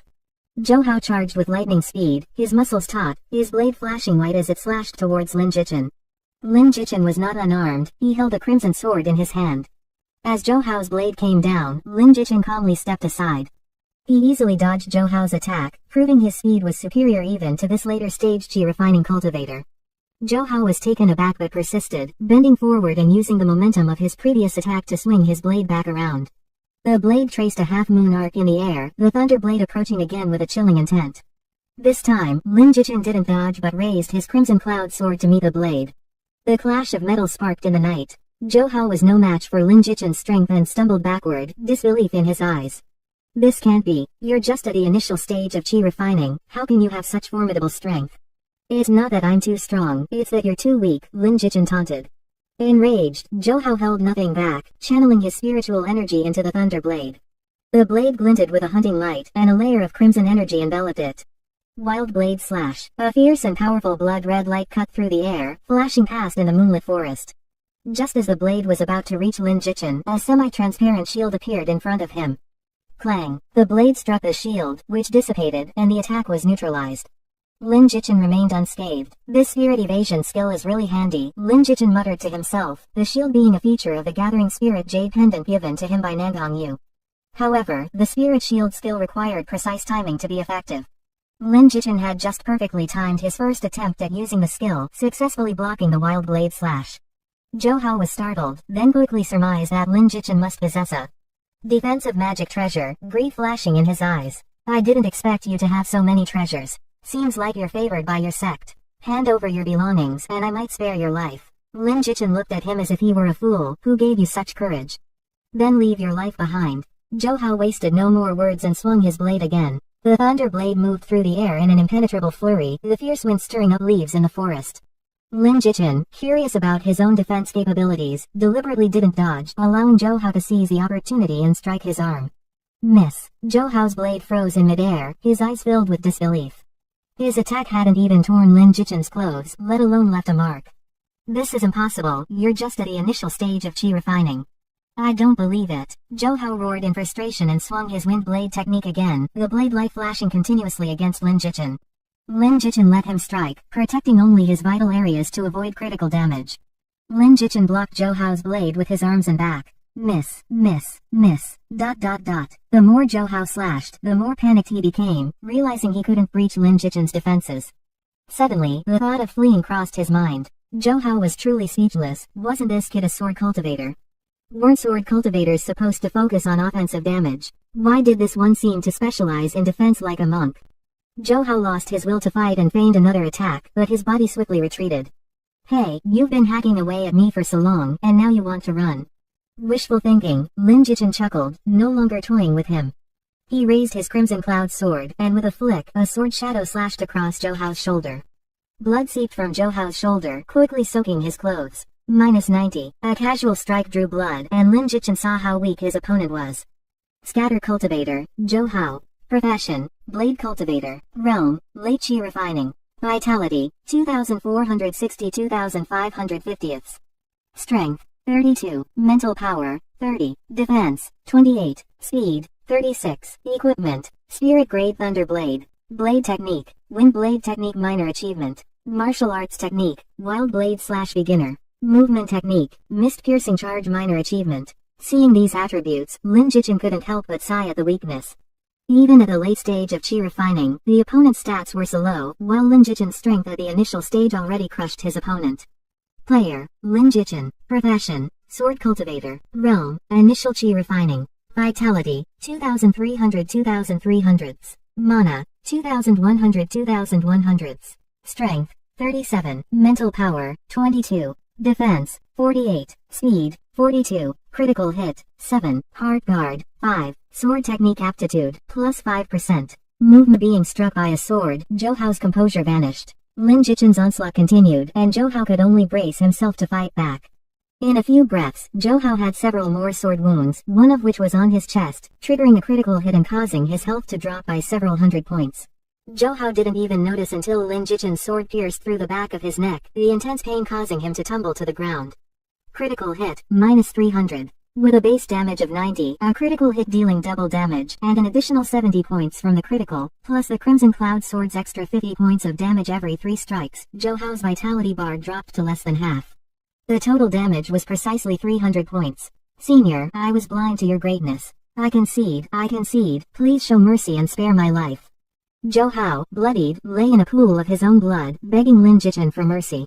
I might spare you, Lin Jichin said, standing over Zhou Hao with his sword, giving him a glimmer of hope for survival. Thank you, Senior, your kindness is immense. But Lin Jichin then asked, I heard you have a brother.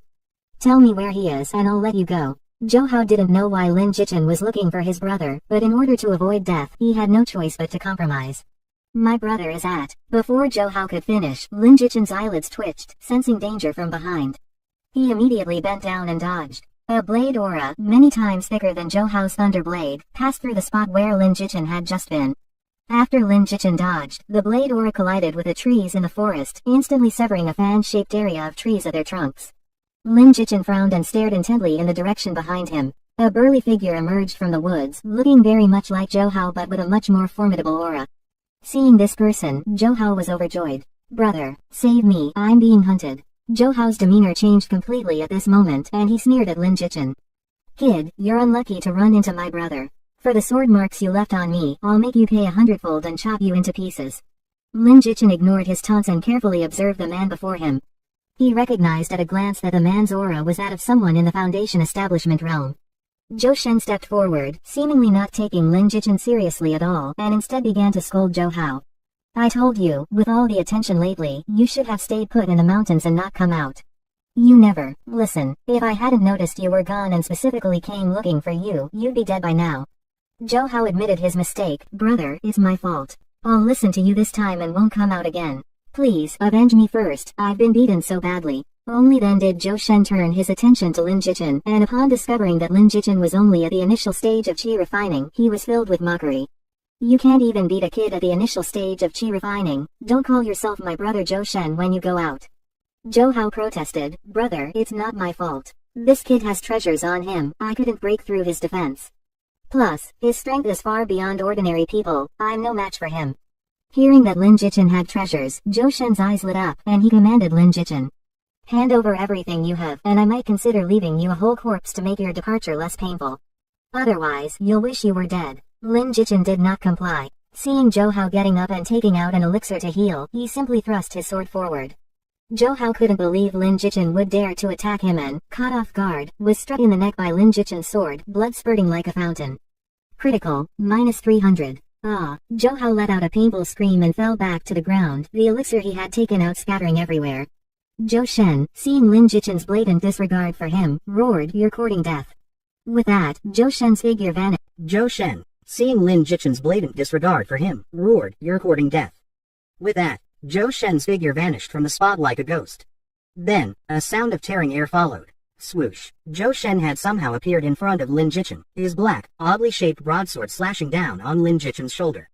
Lin Jichin couldn't dodge in time and took a solid hit. This time, the defense was breached, his clothes torn open, and a deep gash left on his shoulder, blood flowing out. -220. Lin Jichin also learned his opponent's information from this. Scatter Cultivator. Zhou Shen. Profession.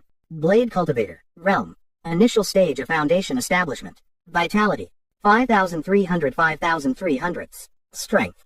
70. Mental power. 40. Defense. 55. Speed. 50. Critical. 6. Equipment. Spirit Grade Snow Cutting Blade. Spirit Grade 100 Refined Ring. Spirit Grade Rhinoceros Belt.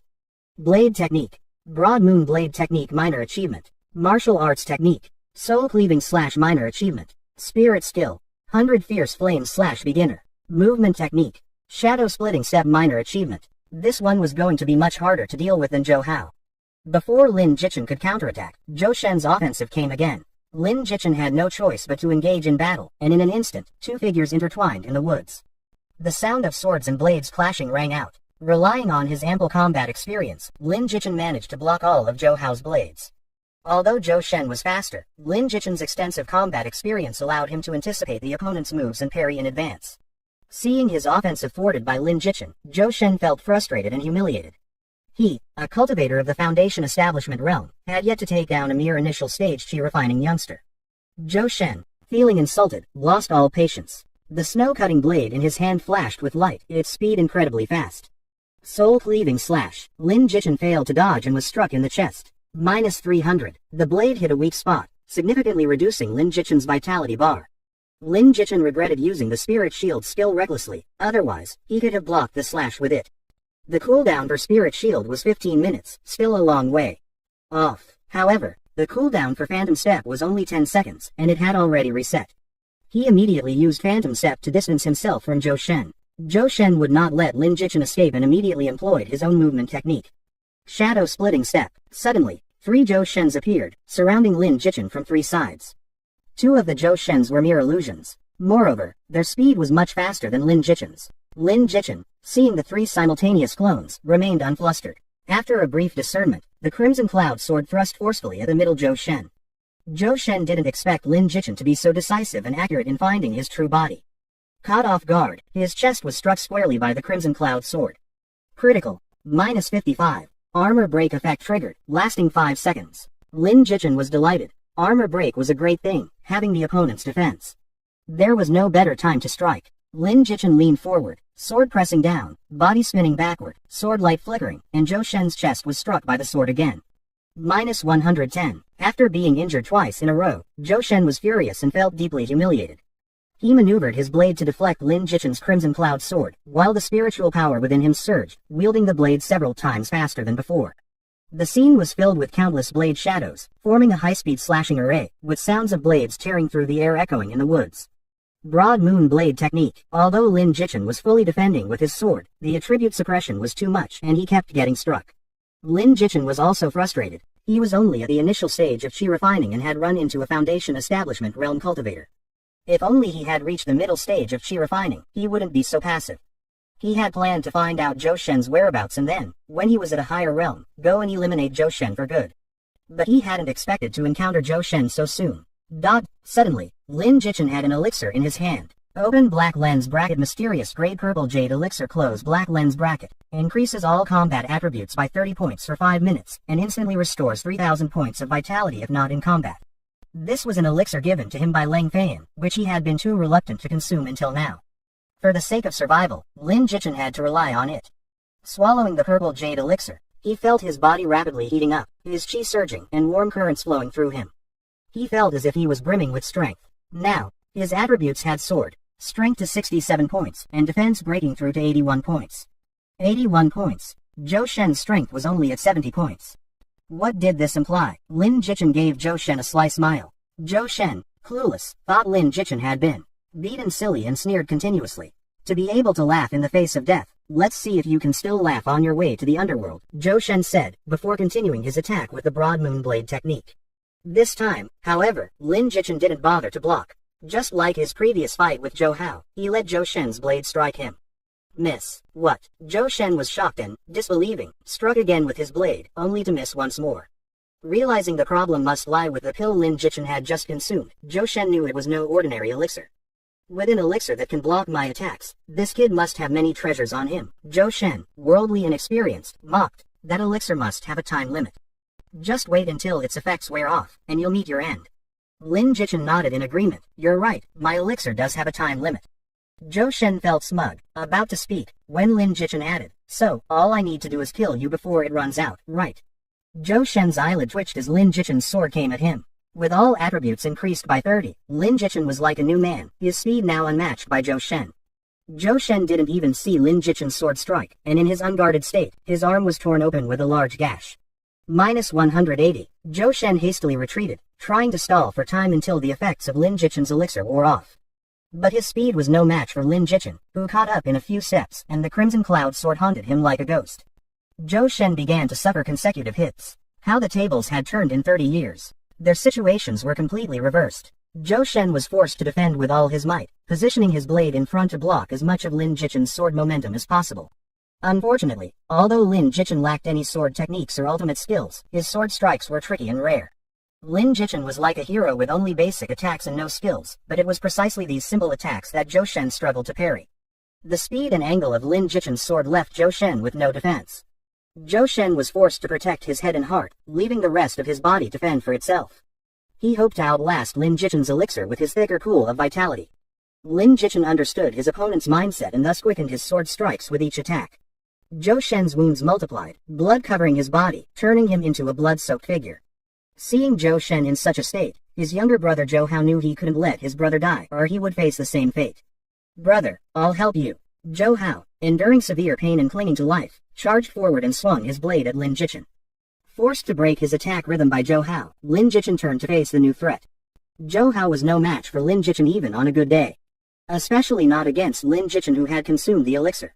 With an effortless sword strike, Lin Jichen sliced open Zhou Hao's abdomen. -355. A terrifying amount of damage exploded forth, and that wasn't even a critical hit. Zhou Hao, already low on vitality, was cut open and killed instantly. Brother, avenge me. Zhou Hao collapsed, his eyes dimming rapidly as life left him. Ding. Cultivation +0. You've reached a bottleneck. Please break through as soon as possible. Ding. Hell difficulty mission completed. Please return to the sect to claim your reward. After claiming his spoils of battle, Lin Jichen returned to Fengshu City, ready to report back to his sect. Suddenly, he remembered something. It was his first time carrying out a mission for the sect. Perhaps he should buy a gift for the sect master. Even though he knew Lang Feiyan lacked for nothing, there was wisdom in the old saying, it's the thought that counts. It was a matter of showing the right attitude. Especially in this traditional world, respecting one's teachers and valuing their teachings was essential. With that in mind, Lin Jichin dashed into the city, picked up a few mundane gifts, and then stepped through the teleportation gate back to the Tianyan Sword Sect. The number of players at the Tianyan Sword Sect had increased, with unfamiliar faces all around the outer temple. Lin Jichin went straight to the mission board where he had previously accepted his task and handed in his mission token. The disciple in charge of missions was still very enthusiastic towards Lin Jichin.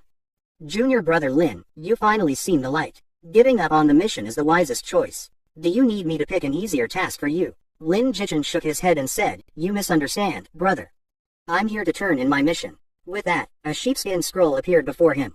The mission-handling disciple was so surprised that his eyes bulged, and he was left speechless. The surrounding players, curious about the commotion, crowded around to see the token in Lin Jichin's hand. On that token, there were 5 small sword symbols, signifying a hell-level difficulty. Needed a hell-level mission.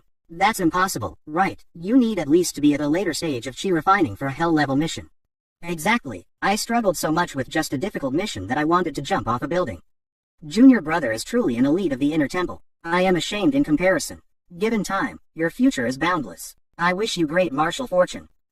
Here are your mission rewards. The elder handed several items to Lin Jichin. 100 low-grade spirit stones, a token, an elixir, a secret manual, and a pair of boots. Just the sight of those 100 spirit stones was enough to make all the players envious to the point of drooling. The average player currently possessed no more than a double-digit number of spirit stones, and most sect mission rewards were in single digits. As for the token, many players recognized it as an item that recorded sect contribution points. Some eagle-eyed players noticed the token read, 100 points. They couldn't help but complain that it would take them at least 10 missions to earn that many contribution points. The remaining elixir, secret manual, and boots were undoubtedly valuable items. Before the players could take a closer look, Lin Jichin pocketed the rewards, politely thanked the elder, and quickly left everyone's sight. Many players wanted to follow Lin Jichin and ride his coattails, but they found that he had gone straight through the outer temple and into the inner areas. The gatekeeping disciples didn't stop him. Instead, they respectfully let him pass. As for them, dream on. If they dared to take a step inside, they'd face severe sect punishment. Lin Jichin had left, but the shock he left behind among the outer temple players lingered. My god, it's only the second day of the open beta, and someone has already become the sect master's disciple. That's outrageous. More than outrageous, it's off the charts. This guy must be the game company's godson, right? I refuse to accept this. I'm going to report it. There's a bug in the game. This person must have exploited a bug to become the sect master's disciple. I heard the elder say his name is Lin Jichin. Wait, isn't he the Lin Jichin mentioned in the first day's game announcement? The guy who took down the novice village's big boss. Damn, it might turning to the Sword Palace. Tranquility immediately enveloped the surroundings, free from any further disturbances, until now. Today, Lang Feiyan's attire was different from the daytime. She was clad in a pale aqua robe, draped with a white gauze outer garment, revealing her gracefully curved neck and clearly defined collarbones. Even the loose-fitting robe couldn't conceal her impressive figure beneath. The skirt's pleats, like, disciple, I've heard you completed a hell-level mission. Lang Feiyan's voice remained as melodious as ever, like an oriole singing in the valley, a kite calling, a phoenix crying. Lin Jichin answered honestly, yes, master. Rather than praise, Lang Feiyan's tone turned stern. I only instructed you to choose a difficult mission. Why risk a hell level 1? Do you realize the peril? A failure could mean death and the end of your Tao. The loss of a genius like you would be a blow to our sword sect. Lin Jichin was taken aback, realizing that although Lang Feiyan spoke of the sect's interests, she was also concerned for him.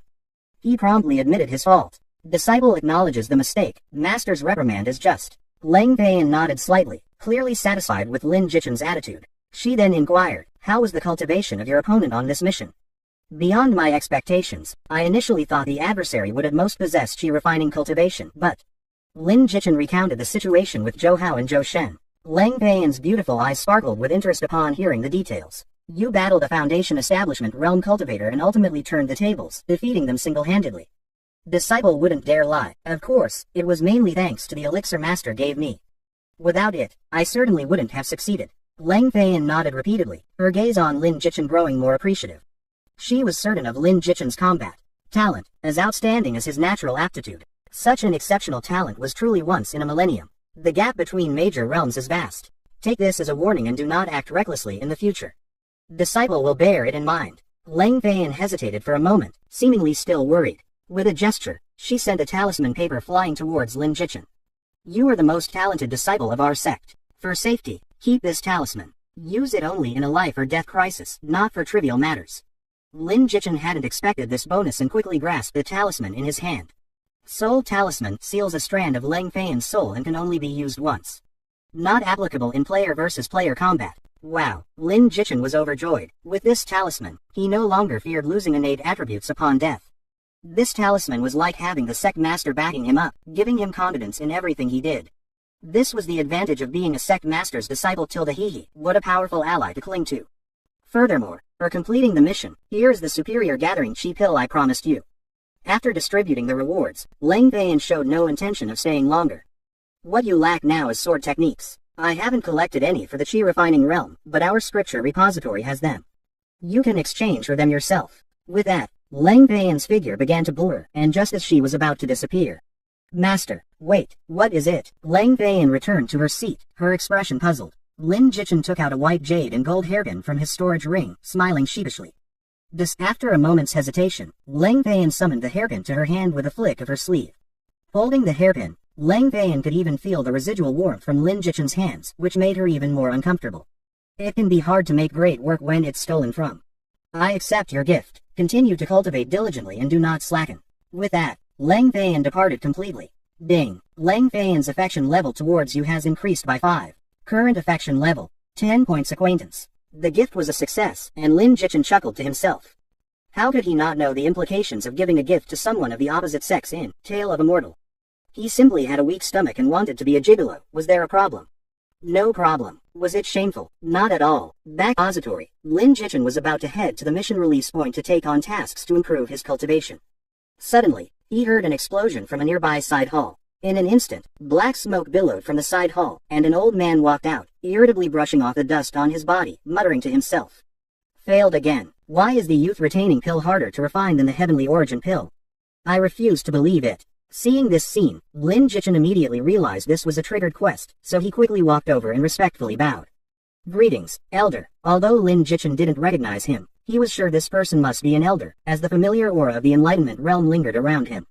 Just like the elder who taught in the inner temple square before. The white-bearded elder's eyes lit up when he saw Lin Jichin, and he seemed to be deep in thought. I think I've seen you before. You're the last disciple taken in by the sect leader, right? Yes, that's me. Lin Jichin didn't dare to show any arrogance, maintaining a humble attitude. Such humility, combined with his full charm, made the white-bearded elder very pleased with Lin Jichin.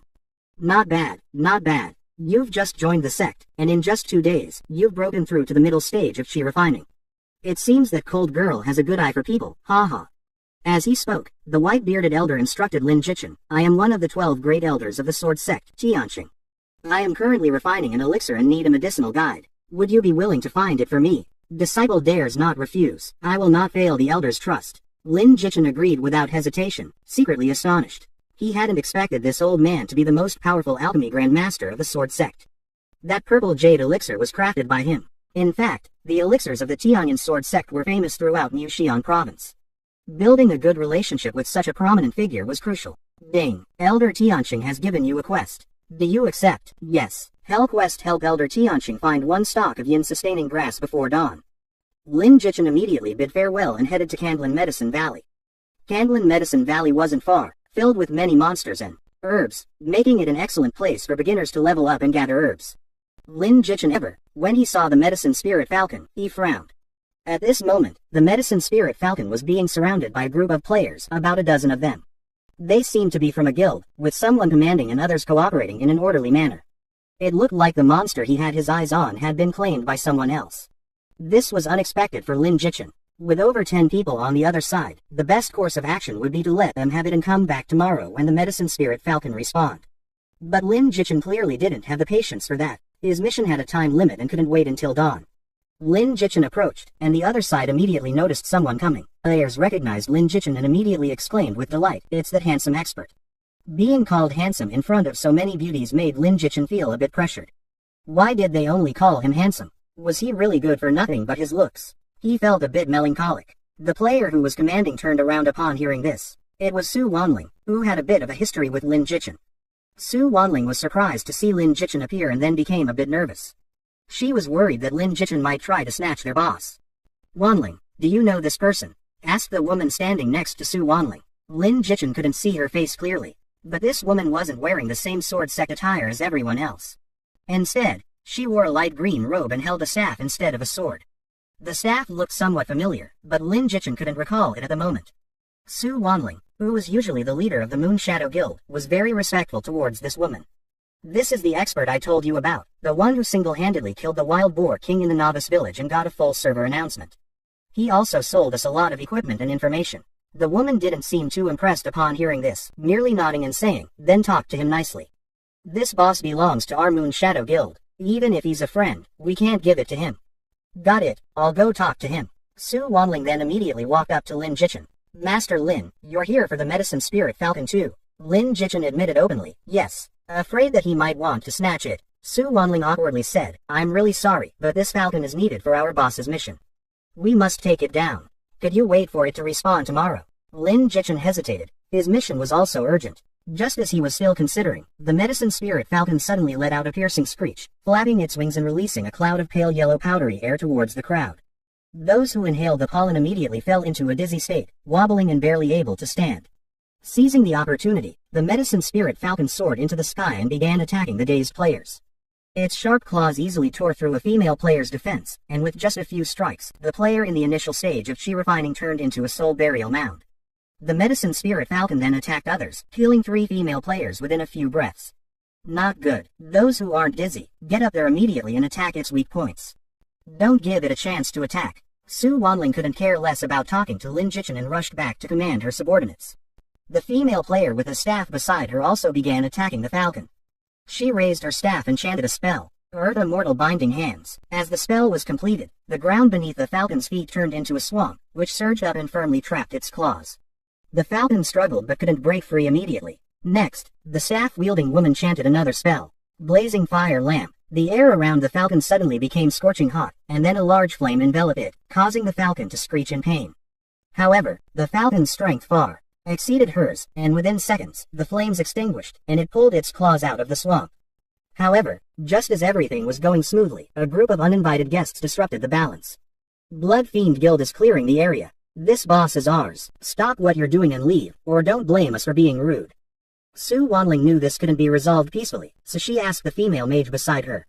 The odds are against us. The female mage thought for a moment and said, call for reinforcements immediately. Get all nearby Moon Shadow Guild members here. We have to fight this battle, even if we lose. A guild without spirit can't achieve my goals. Su Wanling understood. Got it. But then Lin Jichin spoke again. I won't help you kill people, but I can help you deal with this falcon. If it drops yin sustaining grass, it's mine. I also get to pick one other item as payment. Deal. Su Wanling didn't answer immediately but looked at the female mage, clearly indicating that she couldn't make the decision alone. The female mage thought for a moment and nodded. Su Wanling kindly offered, I'll leave a few people to help you with the falcon. No need. You all go fight the guild war. I'll handle the falcon alone. While Blood Fiend and Moon Shadow guilds were fighting, Lin Jichin acted as if he didn't see them, helping neither side. He circled around the battlefield and approached the medicine spirit falcon, while the two guilds fought fiercely. Behind him, Lin Jichin's eyes were only on the falcon. The battle between the Moon Shadow and Blood Fiend guilds behind him was one-sided. Blood Fiend's numbers were almost 3 times that of Moon Shadow, forcing each Moon Shadow member to fight 3 opponents, making it impossible to hold their ground. As one Moon Shadow girl after another fell and turned into soul burial mounds, the guild was in a dire situation, forced to retreat and defend. Fortunately, a female mage was holding on, her high group damage providing some relief, with other members surrounding and protecting her. But the situation for Moon Shadow was grim. Without reinforcements, a total wipeout was only a matter of time. As soon as Lin Jichin made his choice, the game announcement went out. Congratulations to player Lin Jichin for completing the first kill of a Chi Refining Realm boss in Tale of Immortal. Reward: plus 400 reputation, plus 2 innate charm, plus 1 achievement medal. Wishing all players success in their martial pursuits. With the announcement, Lin Jichin's name once again became the focus of discussion among Tale of Immortal players. Huang Xiaoyan and his subordinates were dumbfounded, as if struck by lightning, losing their ability to think. Watching the scene unfold before him, Huang Xiaoyan rubbed his eyes. He wondered if his usual activities had left him so weak that he was hallucinating. It's no big deal. Facing the woman's gratitude, Lin Jichin seemed indifferent. He remembered something and said, by the way, I've already dealt with the medicine spirit falcon, and here's the equipment it dropped. As he spoke, Lin Jichin laid out the equipment he had just picked up from the falcon. Su Wanling and the female mage couldn't help but be curious about what good items the falcon had dropped. When they saw the number of items Lin Jichen laid out, both women were stunned, their eyes wide open. Lin Jichen had laid out 6 items in total. What kind of drop rate was this? They had never seen a monster so generous. Could the falcon's drop rate be this high? A total of 6 items, 4 of which are spirit-grade equipment and skills. This drop rate and equipment quality made Su Wanling and the female mage start to doubt if they were playing the same game as Lin Jichen. Could it be that the first kill of a boss has a higher chance of dropping good items? Only this reason could somewhat convince them. These are all the items. As agreed, the yin-sustaining grass is mine, and I'll pick one more item as my reward. No problem, right, Lin Jichen said. The female mage shook her head slightly, and Lin Jichen thought she was going to agree. Unexpectedly, she changed her mind. Mr. Lin, you killed the falcon alone. We originally had no right to take the equipment. These items should all belong to you. No, we had an agreement. You were the ones who started fighting the falcon. I just took the first kill and already gained a lot. Besides, if it weren't for you holding off the Blood Fiend members, I wouldn't have had the chance. The female mage whispered a few words to Su Wanling, who nodded and then logged off. In less than half a minute, she logged back in. Meanwhile, Lin Jichen received a bank notification on his phone. Your card ending in 7758 has received a deposit of 5 million yuan. Balance: 5 million yuan and 35 fen. Industrial and Commercial Bank. Lin Jichen instantly understood that the 5 million was transferred by Su Wanling on behalf of the female mage. 5 million, given without blinking an eye. This woman must be truly wealthy. We should be the ones thanking you. The female mage smiled, her smile as radiant as spring flowers, exuding a captivating charm. She extended her hand and said gracefully to Lin Jichen, I'm Zhang Luyu, the president of the Moon Shadow Guild. Lin Jichen, a lone player. Lin Jichen shook her hand calmly. Suddenly, a thought flashed in his mind, and his eyes sparkled. Zhang Luyu, why does this name sound so familiar? Moon Shadow Guild. Wait, Lin Jichen remembered. Moon Shadow Guild, Zhang Luyu, no wonder it sounded familiar. Suddenly, a thought flashed in his mind, and his eyes sparkled. Zhang Luyu, why does this name sound so familiar? Moon Shadow Guild. Wait, Lin Jichen remembered. Moon Shadow Guild, Zhang Luyu, no wonder it sounded familiar. Lin Jichen couldn't recall the Moon Shadow Guild, but the name Zhang Luyu was famous in his previous life. She had 3 identities. First, ranked 13th on the heavenly rankings of Tale of a Mortal, the second most powerful mage in the world, just below Lin Jichen. Second, the president of the Moon Shadow Guild, the wealthiest guild in Tale of a Mortal. If the first 2 identities weren't impressive enough, the third one was absolutely shocking. Zhang Luyu was the only daughter of the world's richest man. Her family possessed immense wealth, rivaling nations. So knowing her background, Lin Jichen couldn't help but hold her hand for 2 more seconds, hoping to absorb some of her wealth, hee. But this behavior looked like he was taking advantage in the eyes of Su Wanling and Zhang Luyu. Hey, you have some nerve, taking advantage of our president. Don't think you can do whatever you want just because you're skilled. Su Wanling said indignantly, not only to protect her boss but also because she was annoyed by Lin Jichen's different treatment. She had met Lin Jichen several times, and each time he just brushed her off and left. She thought he might not be interested in women. But seeing him take advantage of her boss, she realized it was because she wasn't pretty enough. Lin Jichen, embarrassed by Su Wanling's words, withdrew his hand with a sheepish smile. I was thinking about something, it wasn't intentional. Yeah, right, Su Wanling retorted. Since there's nothing else, I'll take my leave. Sayonara. Seeing Lin Jichen flee, the 2 girls couldn't help but laugh. Your friend is quite nice. Zhang Luyu commented. Nice, Luyu, he just took advantage of you. This guy clearly likes you. Su Wanling complained. Alright, maybe you're overthinking. It was just a handshake. Besides, he kept his word and helped us a lot. We should be grateful. I'm not saying we shouldn't be grateful. But just because he helped doesn't mean he can take advantage. If your dad finds out, he'll be in trouble. Don't tell my dad about this. Not a word. You're my bestie. Don't act as my dad's spy. Don't worry, we've been besties for years. I wouldn't betray you. That's good. Let's go before the Blood Fiend Guild comes back. Distribute these items to the core members of the guild. Also, give a 50,000 yuan bonus to each member who participated in the battle today. Yes, my dear I told you not to call me that in private, Wanling. You're asking for a beating. Ouch, I was wrong, hee hee. When the members of the Moon Shadow Guild had all left, Candlin Medicine Valley seemed to return to its tranquility. Until a girl emerged from a dark corner. Phew, guys, today's livestream was worth it, wasn't it? Not only did Shiazi bring you a guild war, but you also got to see the exclusive moves of a super expert, Lin Jichen. As she spoke, Lu Shiazi began to reminisce about Lin Jichen's series of actions, murmuring her evaluation. facing the siege of so many Blood Fiend members with such calmness, effortlessly sweeping through them like autumn leaves, and even taking down a late-stage chi-refining boss on the side. Who else has such prowess? The audience couldn't refute. Indeed, they couldn't think of a second expert who could compare to Lin Jichin, at least not one they had seen.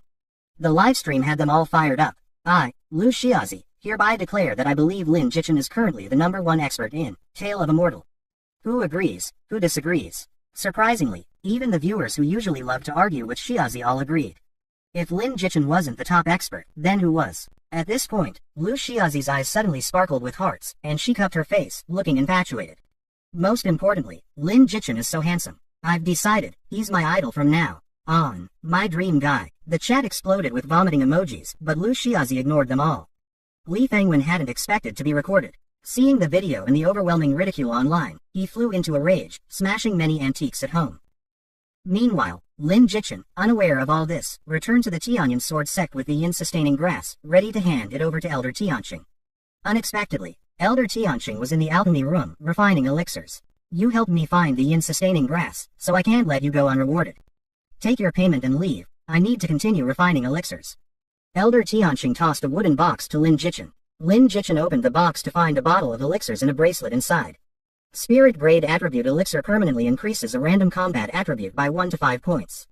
Quantity: 3 pills. Requirements: none. Elder, what is it now? Elder Tianqing asked. Lin Jichin braced himself and said, Elder, were you just refining a youth-retaining pill? Oh, you know about the youth-retaining pill? Elder Tianqing's expression was quite surprised. Lin Jichin chuckled and said, I have a keen interest in alchemy. I often study it and once saw it mentioned in an ancient text.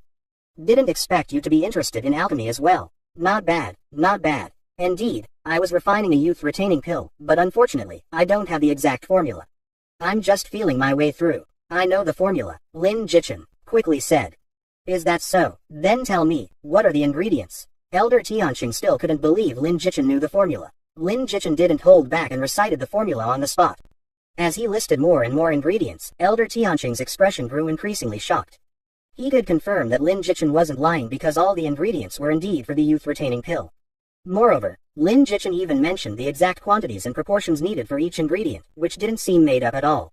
After Lin Jichin finished reciting the entire formula, Elder Tianqing's breathing became a bit rapid. Follow me. An hour passed. As the flames in the furnace died down, a rich medicinal fragrance wafted out. Elder Tianqing opened the furnace lid, and 2 perfectly formed pills flew out. Ha ha, I did it. Elder Tianqing was overjoyed. After pondering the youth-retaining pill for so long, he had finally succeeded. Of course, he didn't forget Lin Jichin's contribution. Without Lin Jichin providing the complete formula, he would have failed many more times. What's your name again? Disciple Lin Jichin. Good, Lin Jichin, you've done me a great favor. Here, take one of these pills as a reward. Elder Tianqing generously handed one of the youth-retaining pills to Lin Jichin.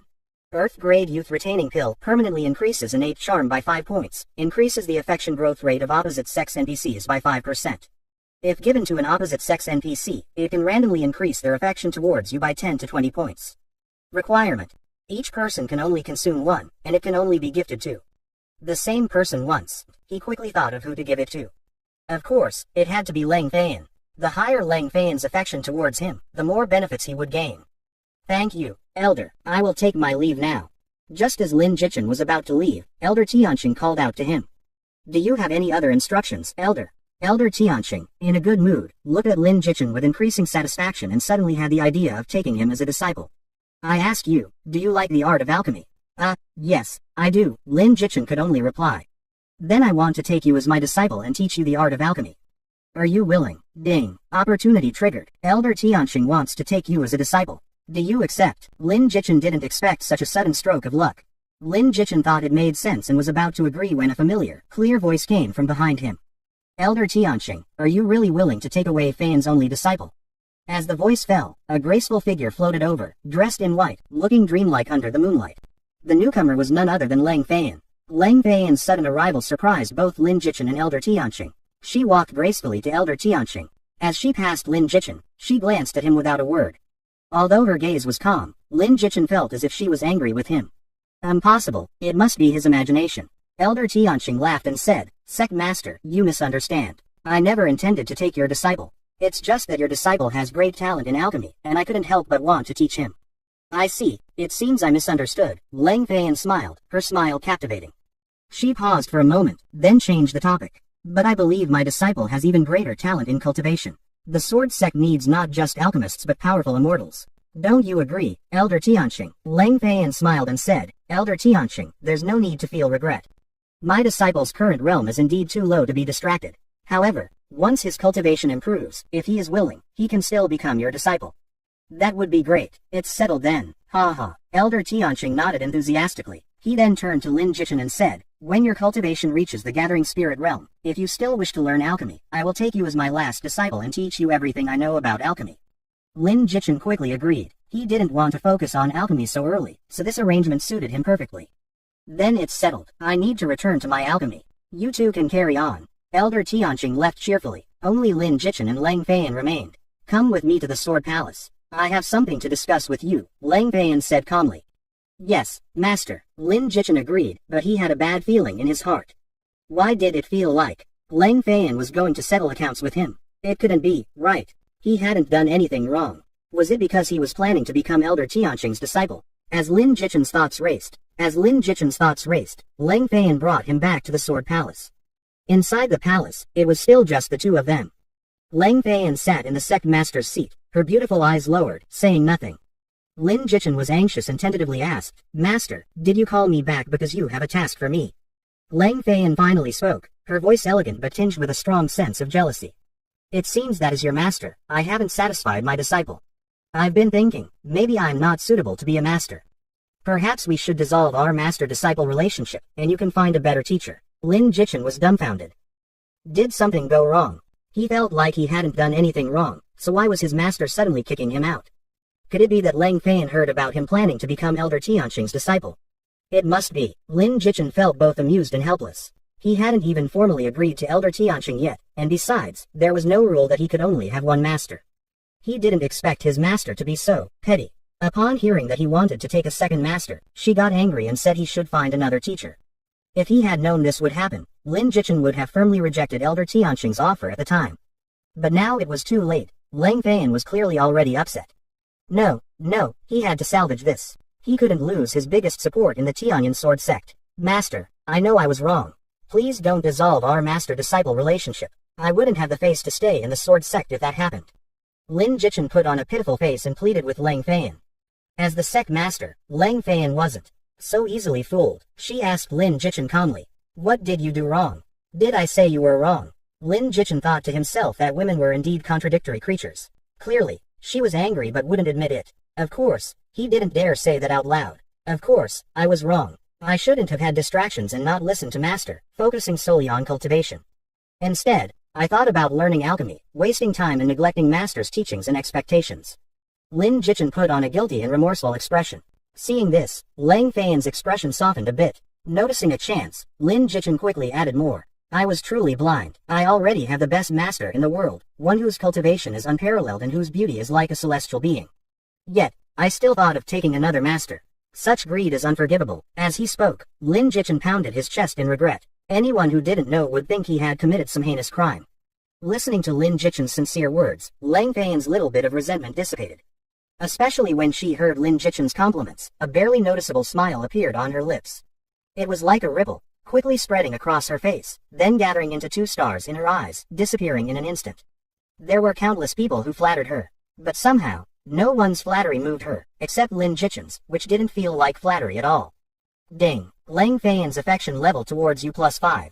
Current affection level. 15 points. Pleasant conversation.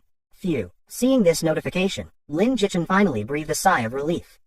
Great. Now he didn't have to worry about being expelled as a disciple. Since you realize your mistake, I won't hold it against you this time. Lang Feiyan said magnanimously, but Lin Jichin caught a hint of pride in her smile. Lin Jichin almost wanted to laugh. Who would have thought that the dignified sect master of the Tianyan sword sect, a feather transformation realm expert, Lang Feiyan, had such a girlish and playful side beneath her cold exterior. Thank you, Master, for your generosity. I promise never to make such a low-level mistake again. As he spoke, Lin Jichin took out the youth-retaining pill he had just obtained. To show my apology, this is a small gift for you, Master. Lang Feiyan's eyes widened in surprise when she saw the elixir in Lin Jichin's hand. Is this a youth-retaining pill? Indeed. Where did you get this elixir? Leng Feiyan asked curiously. Elder Tianqing gave it to me. Lin Jichen briefly explained what had happened. I see. Such a precious elixir. You should keep it for yourself. Leng Feiyan said, but her eyes couldn't help but glance at it several times. Facing his Tsunere master, Lin Jichen had no choice. If one offer didn't work, he would offer again, and if that didn't work, he would insist. Master, I specifically asked Elder Tianqing for this elixir to give to you.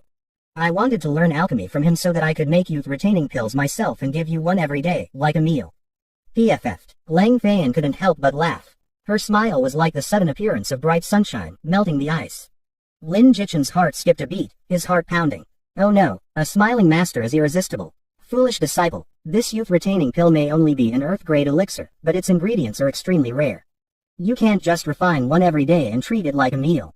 You're being too naive. Lin Jichen scratched his head and chuckled. You're right. With Master's heavenly immortal-like beauty, there's no need for a youth-retaining pill. But this is a small token of my apology. I hope Master will accept it, so I can feel a bit better. HMPH, always with the sweet talk. Leng Feiyan pretended to be displeased, giving Lin Jichen a sidelong glance, but the smile on her lips grew even more pronounced. Her phoenix eyes sparkled like autumn water, full of charm. All right, I'll accept this elixir. Leng Feiyan accepted Lin Jichen's second gift. Lin Jichen lost an earth-grade elixir, but he gained another wave of affection from Leng Feiyan. Ding. Leng Feiyan's affection for you plus 2-0. Current affection. 35 points close companions. Haha, worth it. Exchanging an elixir for 20 points of affection from Leng Feiyan was definitely a good deal. Moreover, the youth-retaining pill was of no use to him anyway. 35 points of affection was not low, it belonged to the level of close companions. His relationship with Leng Feiyan had taken a big step forward. Sure enough, Leng Feiyan's gaze no longer held the previous coldness and distance. Instead, she smiled sweetly, and deep in her eyes, there seemed to be a budding affection. Oh boy, this master-disciple relationship, could it be changing? I just remembered, I have a martial arts technique for the chi-refining realm that I learned when I was young.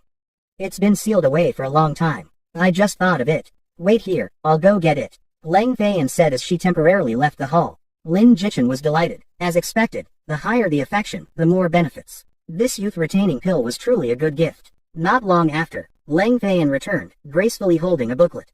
This is a martial arts technique for the chi-refining realm that I learned when I was young. It's not a rare secret technique, but it's sufficient for the chi-refining realm. It's of no use to me, so you can take it and cultivate. Thank you, Master. Lin Jichen happily accepted the booklet. Alright, study the mysteries of this martial arts technique well. I'll be heading back. Leng Feiyan left these words and then departed. Mainly, Lin Jichen's gaze made her both delighted and embarrassed, feeling uneasy. It was like a little girl wearing new clothes, eager to show them off to everyone, but feeling shy and hiding when someone noticed. Leng Feiyan felt exactly like that now. Will my disciple have wild thoughts seeing this hairpin? If I had known, I wouldn't have worn it on a whim. Leng Feiyan even began to regret it. Just as she was about to disappear, Lin Jichen's voice suddenly came from behind. Master, you look stunning with that hairpin. Hearing this, Leng Feiyan almost stumbled and fell from the void, but fortunately, she didn't embarrass herself and safely returned to her palace. This naughty disciple, how can he speak so bluntly, so lacking in manners? Hiding in her bedchamber, Leng Feiyan cupped her cheeks with both hands, muttering to herself. Her snow-white face had two blushes, each smile and frown captivating. Mysterious grade, martial art phoenix feather instantly unleashes 22 sword chis, covering a 200-meter radius, with a 30% chance to interrupt the enemy's martial arts technique. Each sword chi has a base damage of 600 points and inflicts a crippling effect for 15 seconds. Crippling. Any part of the enemy becomes a weak point, ignoring equipment armor. Mana consumption. 800 points, cooldown time, 120 seconds. Requirement. Sword cultivators in the later stage of chi refining with a root bone of 70 or above can cultivate. In the hall, Lin Jichen was holding the booklet, his eyes squinting with joy. This martial art is too powerful. A group skill, with damage twice that of Frost Moon Slash, and it has a crippling effect that ignores the opponent's equipment armor. The most terrifying part is that it can interrupt others' martial arts techniques. Even among mysterious grade martial arts, it's definitely top tier. This martial art can be used until the Foundation Establishment realm, and its ability to interrupt opponents' skills makes it useful in any realm. Lin Jichen was sure that if this martial art were put up for auction now, it could easily exchange for a house in a second-tier city, if not a first-tier one. If sold to Zhang Luyu, even a house in a first-tier city wouldn't be a problem. Junior brother, what a coincidence. I just came to find you and here you are. I thought you might be asleep and was about to look for you in your quarters. Lin Jichen smiled and cupped his hands. It is a coincidence. What brings you here so late, senior sister? I do have something important to discuss with you. Please go ahead, senior sister. Nandong Yu explained. All disciples of the sword sect, whether in the outer temple, branch temple, or inner temple, must complete at least 3 tasks during each major realm. The difficulty varies. They are categorized as ordinary, difficult, and extremely difficult. After reaching the crystal realm, I haven't completed any tasks. Now I feel like I'm about to break through to the golden core realm. If I don't finish the tasks, I'll be punished by the sect. Lin Jichin asked curiously, why haven't you completed the tasks? Nandong Yu blushed and smiled sheepishly. I was too busy having fun, hiding away and reading romance novels. I just forgot. Lin Jichin couldn't help but laugh. He didn't expect Nandong Yu to have such a hobby, reading mortal romance novels. Quite surprising for a cultivator.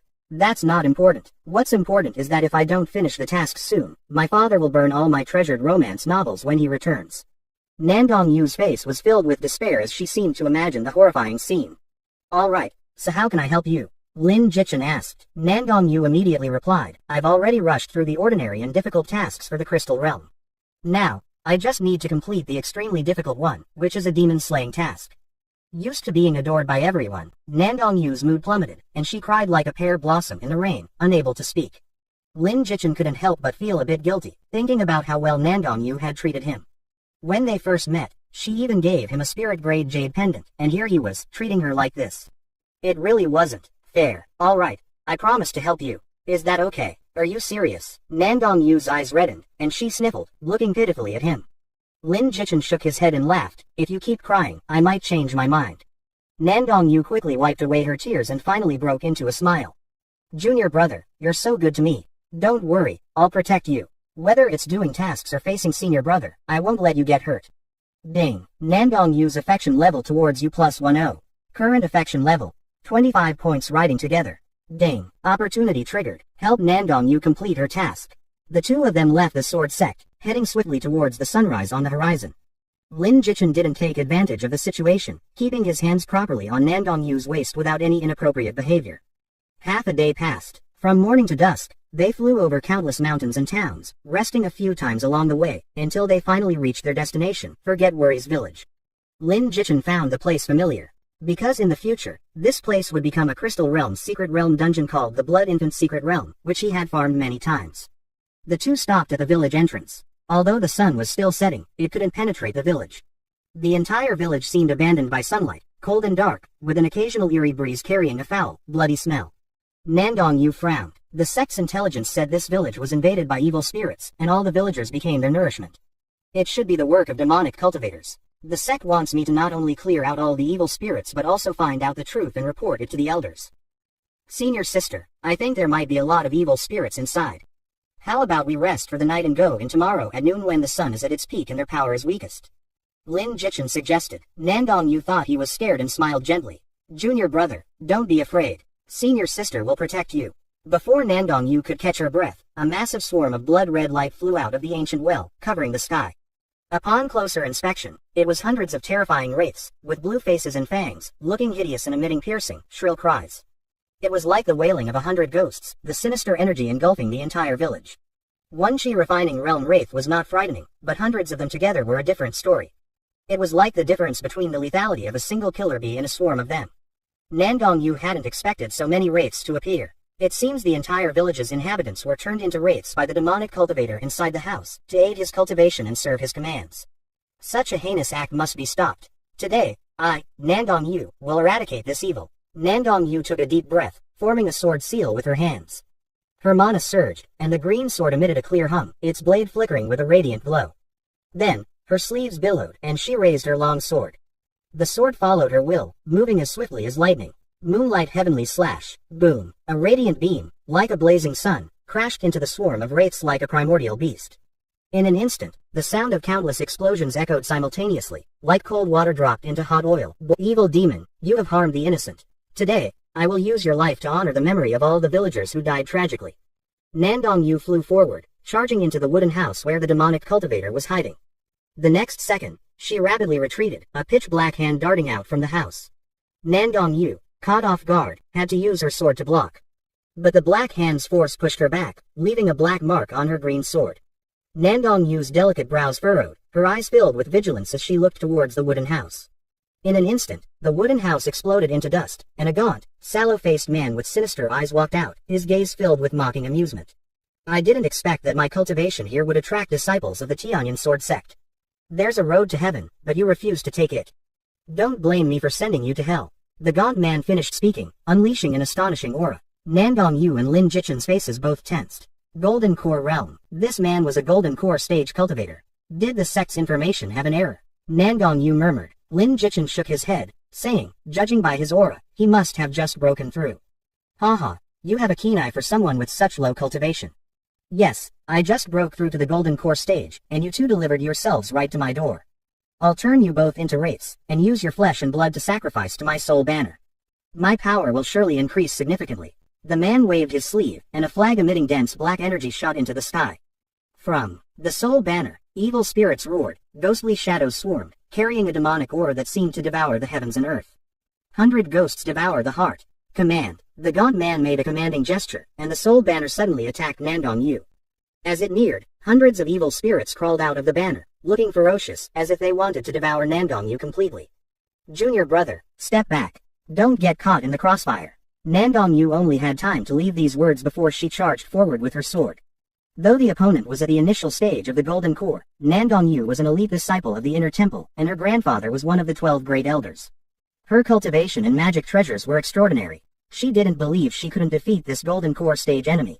Nandong Yu swung her green sword, her graceful figure blurring, transforming into countless shadows. Sword shadows filled the sky, and sword chi soared. In her swift movements, the evil spirits were reduced to ashes, destroyed by the sword chi.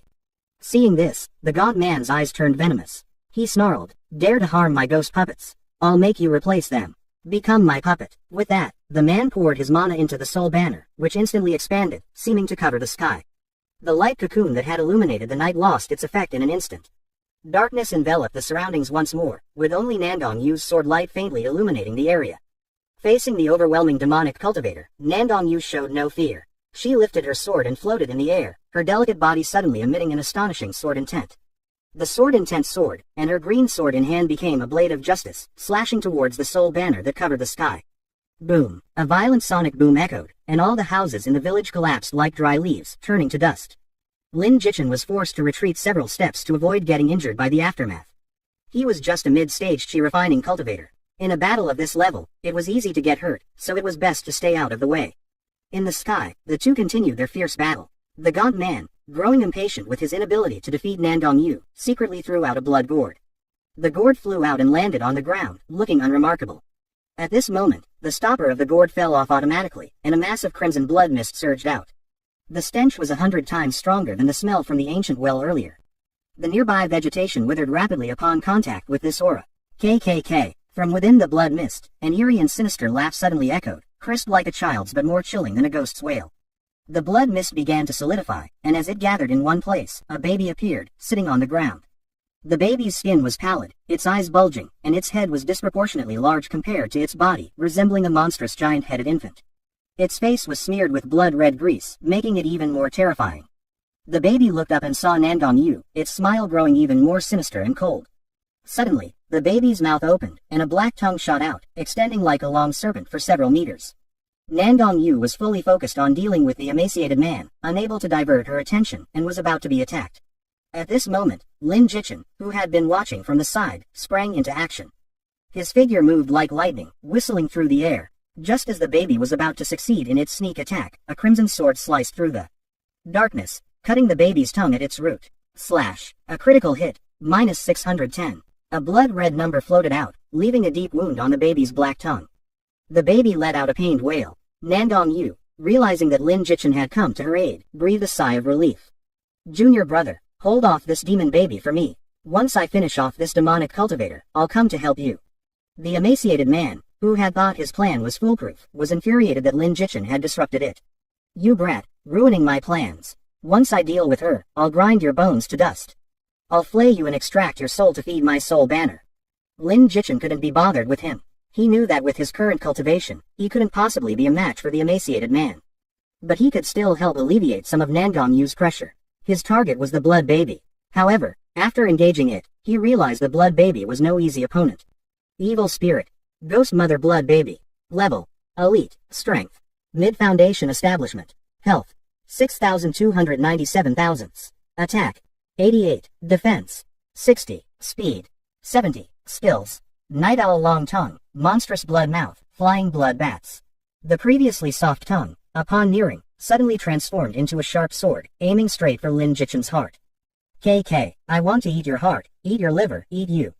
Eat your mother. Before it could finish, Lin Jichen used phantom step to dodge. His figure vanished from the spot, evading the vicious tongue sword. The sword light flashed, and the crimson cloud sword once again slashed the disgusting tongue, cutting it open with its sharp blade. A critical hit. Minus 610. Another weak point damage. The blood baby suffered another loss, both in pain and anger. The blood baby howled in rage, but could only rage helplessly. As the freezing effect ended, it opened its mouth again. A large swarm of blood-red bats flew out, more numerous than an entire bat colony. The blood bats filled the sky, emitting a strange, piercing noise. This noise could disturb the mind, and Lin Jichen noticed his health bar decreasing inexplicably, even gaining a negative curse. Blood bat sound. During the duration, movement skill effects minus 30%. Affected by this, Lin Jichen steadied his mind. At this moment, his eyes were deep, black hair flying, his aura like an unparalleled swordsman, unflinching even if Mount Tai collapsed before him. Facing the blood bat swarm, Lin Jichen's pupils flashed with a bright light, sharp as lightning. The crimson cloud sword in his hand shone with a dazzling glow. Suddenly, Lin Jichen surged with his sword, bursting with overwhelming battle intent, the sword moving with his will, the sword chi turning into rain. Phoenix feather. The crimson sword intent reached its peak, shooting like a rain of light, transforming into 22 slashes that could split the heavens and earth. Accompanied by the bat's screams, in just a few breaths, all the bats were torn apart by the sword light, red light splashing, blood rain falling from the sky. The gruesome scene resembled a hellish painting. The remaining sword light pursued the blood baby, colliding with it. The blood baby let out a wail several times more painful than before, as the remaining phoenix feather sword lights left deep, bone-exposing wounds on its body. Minus 770. Minus 770. A critical hit. 1210. Crippling effect triggered. Ignores armor for 15 seconds. The crippling effect wasn't even necessary. The blood baby's health bar couldn't hold up and it exploded on the spot. Such was the power of a mysterious grade martial art. Far superior to Frost Moon Slash. Cultivation plus 500. Having successfully slain the blood baby, Lin Jichen quickly stored the soul burial mound it dropped into his ring. The battle in the sky was also nearing its end. Nandong Yu, with her late crystal formation cultivation, had managed to defeat her early golden elixir opponent. Lin Jichen clicked his tongue in wonder. This seemingly delicate and cute junior sister had a strength not to be underestimated. He had misjudged her. I refused to accept this. The emaciated man, filled with frustration, looked up and sighed, but couldn't escape his fate of being killed. However, just before his death, the emaciated man threw out a brocade box. Nandong Yu thought it was a hidden weapon and instinctively slashed with her sword. Bang! The box was easily cut open, but a pink mist burst out from inside. Upon closer inspection, the mist was actually composed of countless tiny pink insects. Nandong Yu sensed something was wrong and instantly dodged, but she still got a bit of the insects on her. Thinking it was poison, Nandong Yu hurriedly tried to expel it with her cultivation. Unexpectedly, as soon as she activated her cultivation, the insects seeped through her clothes and skin, invading her body. Don't use your cultivation. Those are charm insects. Lin Jichen hurriedly tried to stop her, but it was too late. Senior sister, are you okay? Lin Jichen stepped forward to ask. Seeing Lin Jichen, Nandong Yu's cheeks turned even redder, her eyes misty. Looking at her junior brother who was so close, the affection built from their daily interactions came into play. Nandong Yu's willpower didn't resist Lin Jichen at all, coupled with the charm insects wreaking havoc inside her. Junior brother, you mustn't look at me. Fortunately, Nandong Yu retained a shred of rationality, but her warning tone had a teasing element to it. Lin Jichen smiled wryly. Charm insects are creatures that stimulate the body's lust. Once touched by them, one mustn't circulate their energy, or the insects will be absorbed into the body. The correct method is simply to brush them off. But it seemed this was Nandong Yu's first encounter with such a sinister trick, and she was caught off guard. The higher the cultivation of the victim, the less likely they are to be affected quickly. But the key was that Nandong Yu had just gone through a fierce battle, killing a golden elixir opponent across realms, leaving her exhausted, her mana depleted, and her mind unstable. It was her weakest moment. Plus, Nandong Yu already had a favorable impression of Lin Jichen, with no resistance towards him. These conditions combined, causing her willpower to waver. Ding. Nandong Yu's affection level towards you plus 20. Current affection level. 52 points mutual affection. Ding. Nandong Yu's affection level towards you plus 20. Current affection level. 72 points harmony. Ding. Nandong Yu's affection level towards you +20. Current affection level. 92 points unwavering love. Hearing these notifications, Lin Jichen couldn't bring himself to smile. This sudden increase in affection wasn't genuine. It was just because Nandong Yu had lost her rationality due to the charm insects, causing her affection level towards him to temporarily spike. At this moment, Lin Jichen could indeed push Nandong Yu down and spend a passionate night with her. But the consequence would be that Nandong Yu would know everything that happened once she woke up. In the best case scenario, her affection level would reset to 0, and they would become strangers, with her never having any favorable impression of him again. In the worst case scenario, not only would her affection level reset to 0, but she might also turn against him and kill him in a fit of rage. Lin Jichen wasn't about to gamble his life for one night of passion. If Nandong Yu woke up wanting to kill him, even 10 lives wouldn't be enough.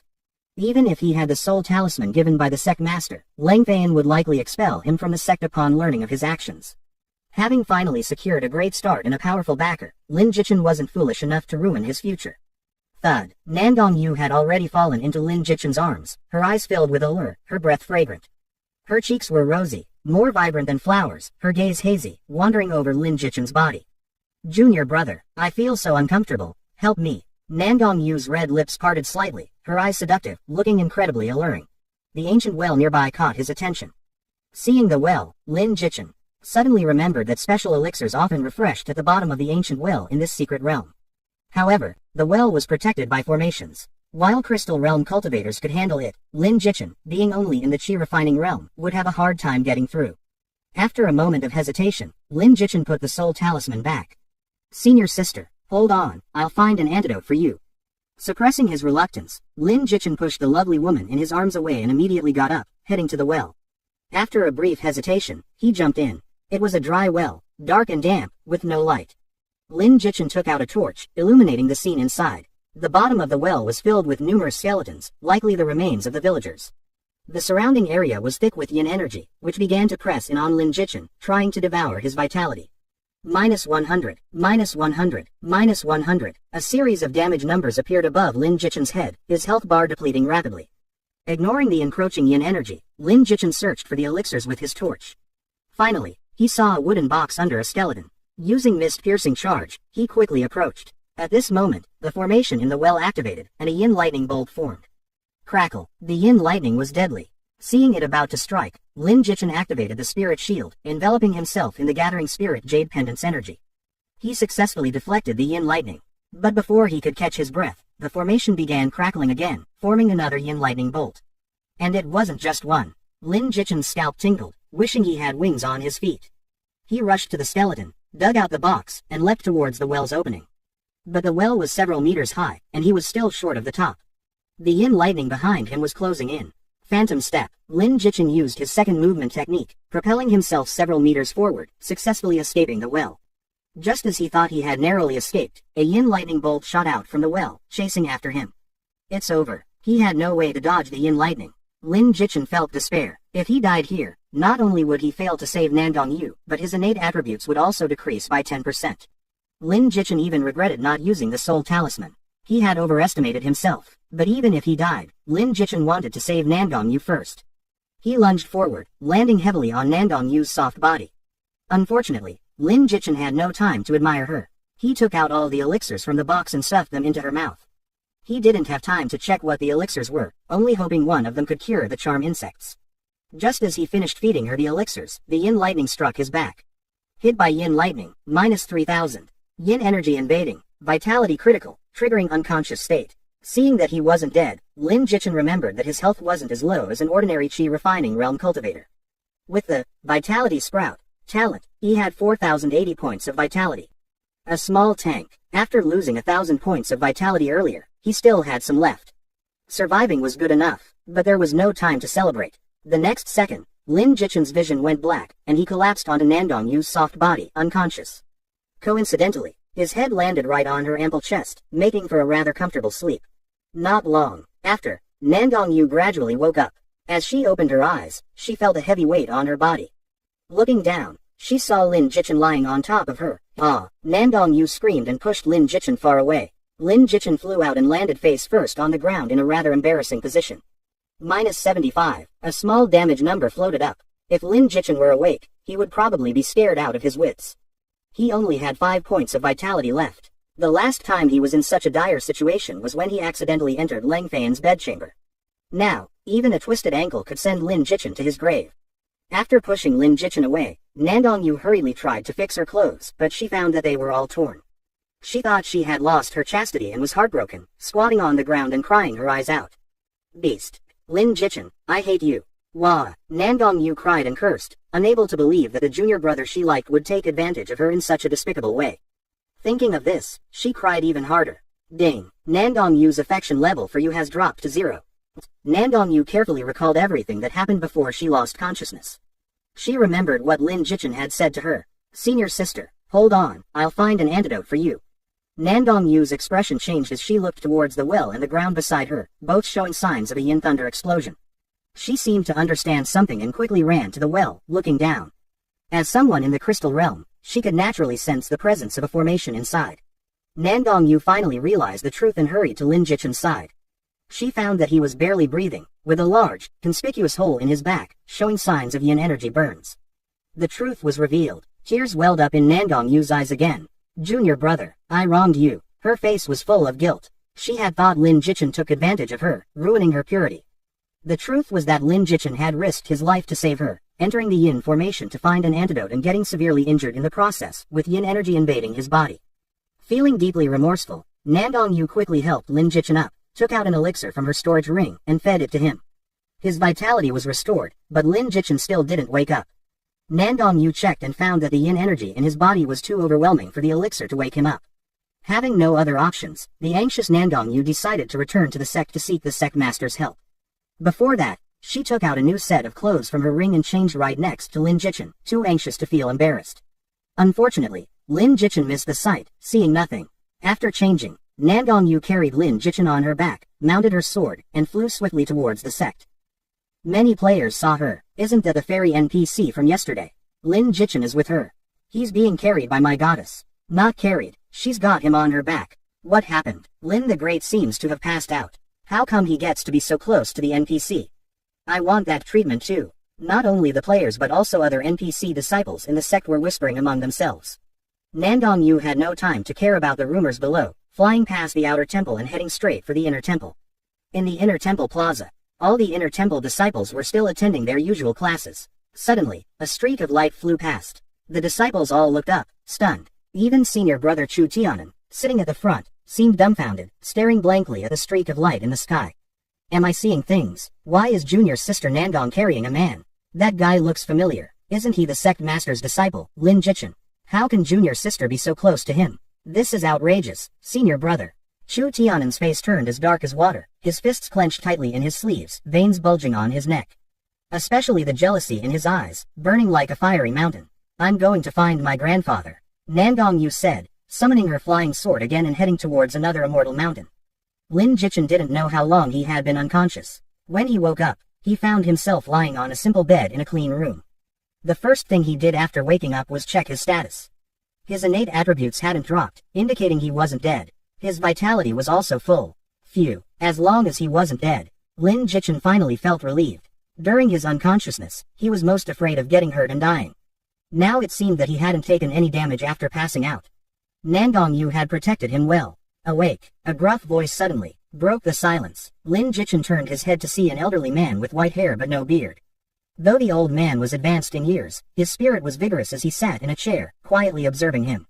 Lin Jichin sensed an aura from him that was no less powerful than that of Elder Tianqing and Elder Tianjian, and quickly stood up to pay his respects. Thank you for saving my life, senior. I am Lin Jichin, a disciple of the Tianyan sword sect. May I know your esteemed name? I will never forget your kindness. My name is Tianyuan, with the surname Nandong, and a single name Yuan. I am Nandong-yu's grandfather, the old man replied generously. Lin Jichin was slightly surprised. He hadn't expected this old man to be Nandong-yu's grandfather. Anyone with the title Tian in their name was a grand elder of the Tianyan sword sect. Like Elder Tianjian, whose name was Yuan Gangjian, and Elder Tianqing, whose name was Feng Ruqing. In short, these elders with the Tian title were all significant figures. Greetings, Elder. I will forever remember your life-saving grace, Lin Jichin said earnestly. Elder Tianyuan chuckled, his tone turning peculiar. I don't need you to remember any grace. Just remember one thing. Lin Jichin felt a bit strange but still asked, what is it?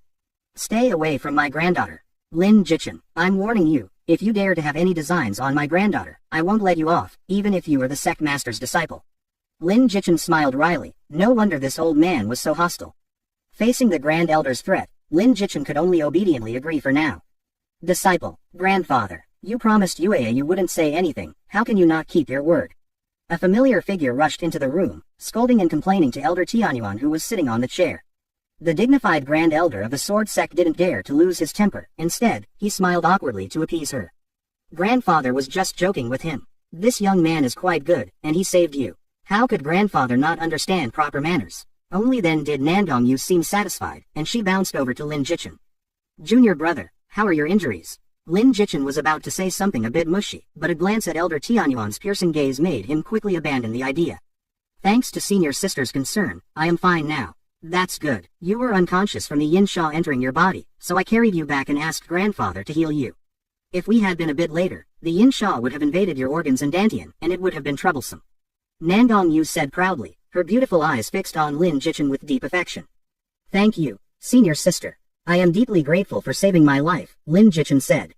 Why are you being so formal? Do we need to be so distant with each other? Nandong-yu smiled and chided. Hee, that's true. As soon as Lin Jichin finished speaking, he felt a chill down his spine, seeing Elder Tianyuan's gaze becoming even more terrifying. Actually, I should be the one thanking you. If you hadn't risked your life to jump into the well to find the antidote for the charm insects, I would have been in grave danger. And I even misunderstood you at that time. Junior brother, I apologize. You are truly a gentleman. Nandong-yu's words made Elder Tianyuan's forehead veins pop out. Especially seeing his granddaughter looking at Lin Jichin with such loving eyes, he thought, it's over, the cabbage I've raised for so many years is being eyed by a pig. Lin Jichin also felt a bit strange because even a fool could see the affection in Nandong-yu's eyes. It was just like the gaze of a girl in her first love looking at her sweetheart. He was puzzled as to why Nandong-yu would look at him like that. Although her affection level was 32, which wasn't low, it shouldn't be enough to show such deep feelings. Previously, Nandong-yu's affection level for him had reached 92, but Lin Jichin knew that was only temporary. Suspicious, he checked Nandong-yu's current affection level for him and was shocked. Dang, Nandong-yu's current affection level for you, 62 points mutual affection. How did her affection level suddenly increase by 30 points? It's known that the higher the affection level, the harder it is to increase. This sudden jump of 30 points was truly unexpected for Lin Jichin. If he hadn't seen that Nandong-yu had returned to normal, he would have thought the charm insects were still in her body. It seemed that his selfless act of saving her without taking advantage of her had completely moved Nandong-yu, which was why her affection level increased so much. A blessing in disguise. If Lin Jichin had called the sect master for help at that time, he definitely wouldn't have gained such high affection. Ahem, ahem, ahem. A series of heavy, warning coughs interrupted their thoughts. Is your grandfather's coughing that serious? Lin Jichin joked. Nandong-yu covered her mouth and giggled. Yes, the old man isn't in good health. Just ignore him. A few more coughs and a nap will do him good. Elder Tianyuan felt a twinge of heartache. How can I sleep when I can't see your filial piety? Since you're awake, you should leave now. I won't see you off, Elder Tianyuan said, his face stern as he began to shoo them away. Before Lin Jichin could speak, Nandong-yu put her hands on her hips, looking displeased. Grandfather, how can you be like this? You're so rude. He saved my life, and you want to chase him away. Nandong-yu turned her head to comfort Lin Jichin. Junior brother, don't mind him. You can stay here as long as you want. If he dares to chase you away, I'll release all his spirit beasts. Elder Tianyuan. What a filial granddaughter who breaks through the heavens. Kid, I'm not unreasonable. You saved my granddaughter, so I should thank you. Come with me. Elder Tianyuan's face was full of displeasure as he turned and walked away. Junior brother, hurry up and follow him. My grandpa will definitely give you a spirit beast as a reward. Seeing the dilapidated old neighborhood, Lin Jichin frowned. Sis, you live here. This place is about to be demolished. How can you dare to rent such a dangerous building? Ji-yu Chushui smiled awkwardly. It's cheap here, and it's close to the hospital where I work. It's fine, fine. There's not even a security guard. What if you run into trouble coming home late at night? There aren't that many bad people. Come on, let's go inside. Afraid that Lin Jichin would spend money again, Ji-yu Chushui quickly pulled him upstairs. When they entered the apartment, it was a one-bedroom unit. Although it was also old, it was very clean and neatly arranged. The floor was so polished it reflected light. Lin Jichin felt a pang of sadness. He knew that if Ji-yu Chushui wasn't saving money for him every month, she could easily afford a better place. But to save money for him, she chose to live here. Little Chen, come in. I'll get you some water. You must be tired after traveling all day. Sit on the sofa and rest. I'll turn on the water heater so you can take a bath and then sleep. Lin Jichin looked around and said, Jia, you only have one bed. Are we going to sleep together? Ji Yu Chushui's face instantly turned red. She glared at him playfully and scolded, You little rascal, what are you thinking? You sleep on the bed, and I'll sleep on the sofa. That won't do. I'll sleep on the sofa. The sofa is too small. You're so tall, how can you sleep on it? Be good and sleep on the bed. Oh, did you bring any clothes? Ji Yu Chushui suddenly remembered. Lin Jichin shook his head. I was planning to buy a set at the mall, but I forgot. Ji Yu Chushui felt guilty. You're always buying clothes for me and never think of yourself. It's my fault too. I kept telling you not to buy anything and didn't get you any clothes. Just as Lin Jichin was about to say it was okay, Ji Yu Chushui smiled mischievously. No worries, I have plenty of clothes here. She turned around and soon came back with 7 or 8 sets of men's clothes, all in the same size. I bought these during my days off over the past 2 months, thinking they'd look good on you. I washed them all, planning to bring them to you during the holidays. Now you can take them back and free up my closet. Looking at the clothes in Ji Yu Chushui's hands and then at her half-empty closet, Lin Jichin noticed that the remaining clothes were all old. Some were even from when he was in high school. She probably bought clothes just for him and never thought about herself.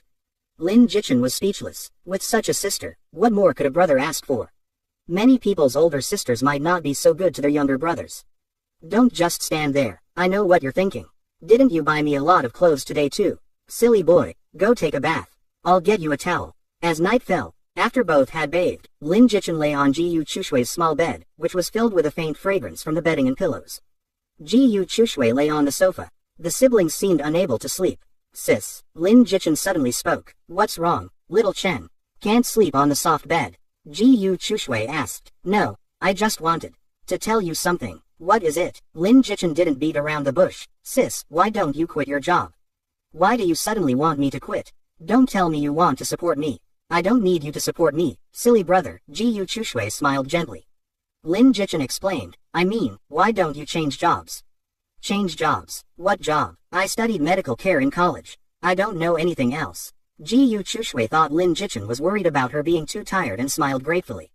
I'm working in the pharmacy. I just dispense medicine every day. I don't have to take care of patients, so it's not tiring. It's actually quite easy. You don't need to worry about me. Lin Jichin had no choice but to come up with a reason Ji Yu Chushui couldn't refuse. But working here means we can only see each other after a long time.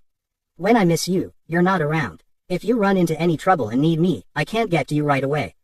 Ji Yu Chushui's cheeks turned red in the dark, her ears flushing as well. It was the first time she heard Lin Jichin say something so bold and ambiguous. She felt that Lin Jichin had changed, but she couldn't pinpoint how. But she liked this version of Lin Jichin more. The old Lin Jichin always kept a distance from her. Especially after he went to college, he would always brush off her calls quickly.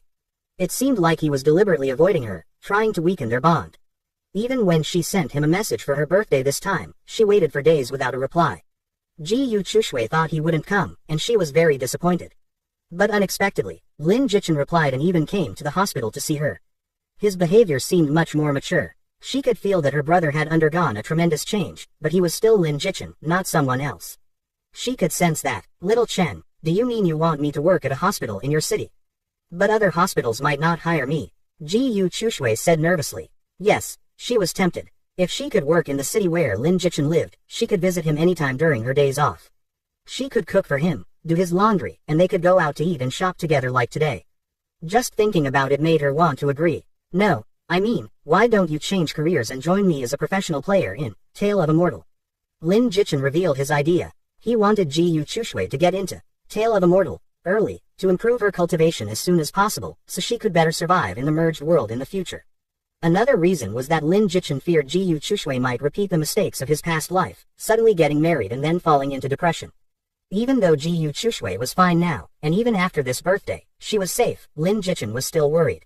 In the evening, Ji Yu Chushui finished her day's work, and her colleagues were waiting for her, the birthday girl, to give orders. She glanced at her phone and saw that Lin Jichin was already waiting at the entrance. Ji Yu Chushui smiled sweetly and was about to take her group of gynecology colleagues to celebrate her birthday. Just as she was about to leave, Zhang Guangwei, dressed in a sharp suit, walked over. He held a bouquet in one hand and a luxury gift bag in the other, and approached Ji Yu Chushui. Chushui, why didn't you tell me it was your birthday? Ji Yu Chushui was taken aback and then said awkwardly, Drive. Zhang, I was afraid you'd be busy, so I didn't want to bother you. Besides, I was just planning to have a simple meal with my colleagues.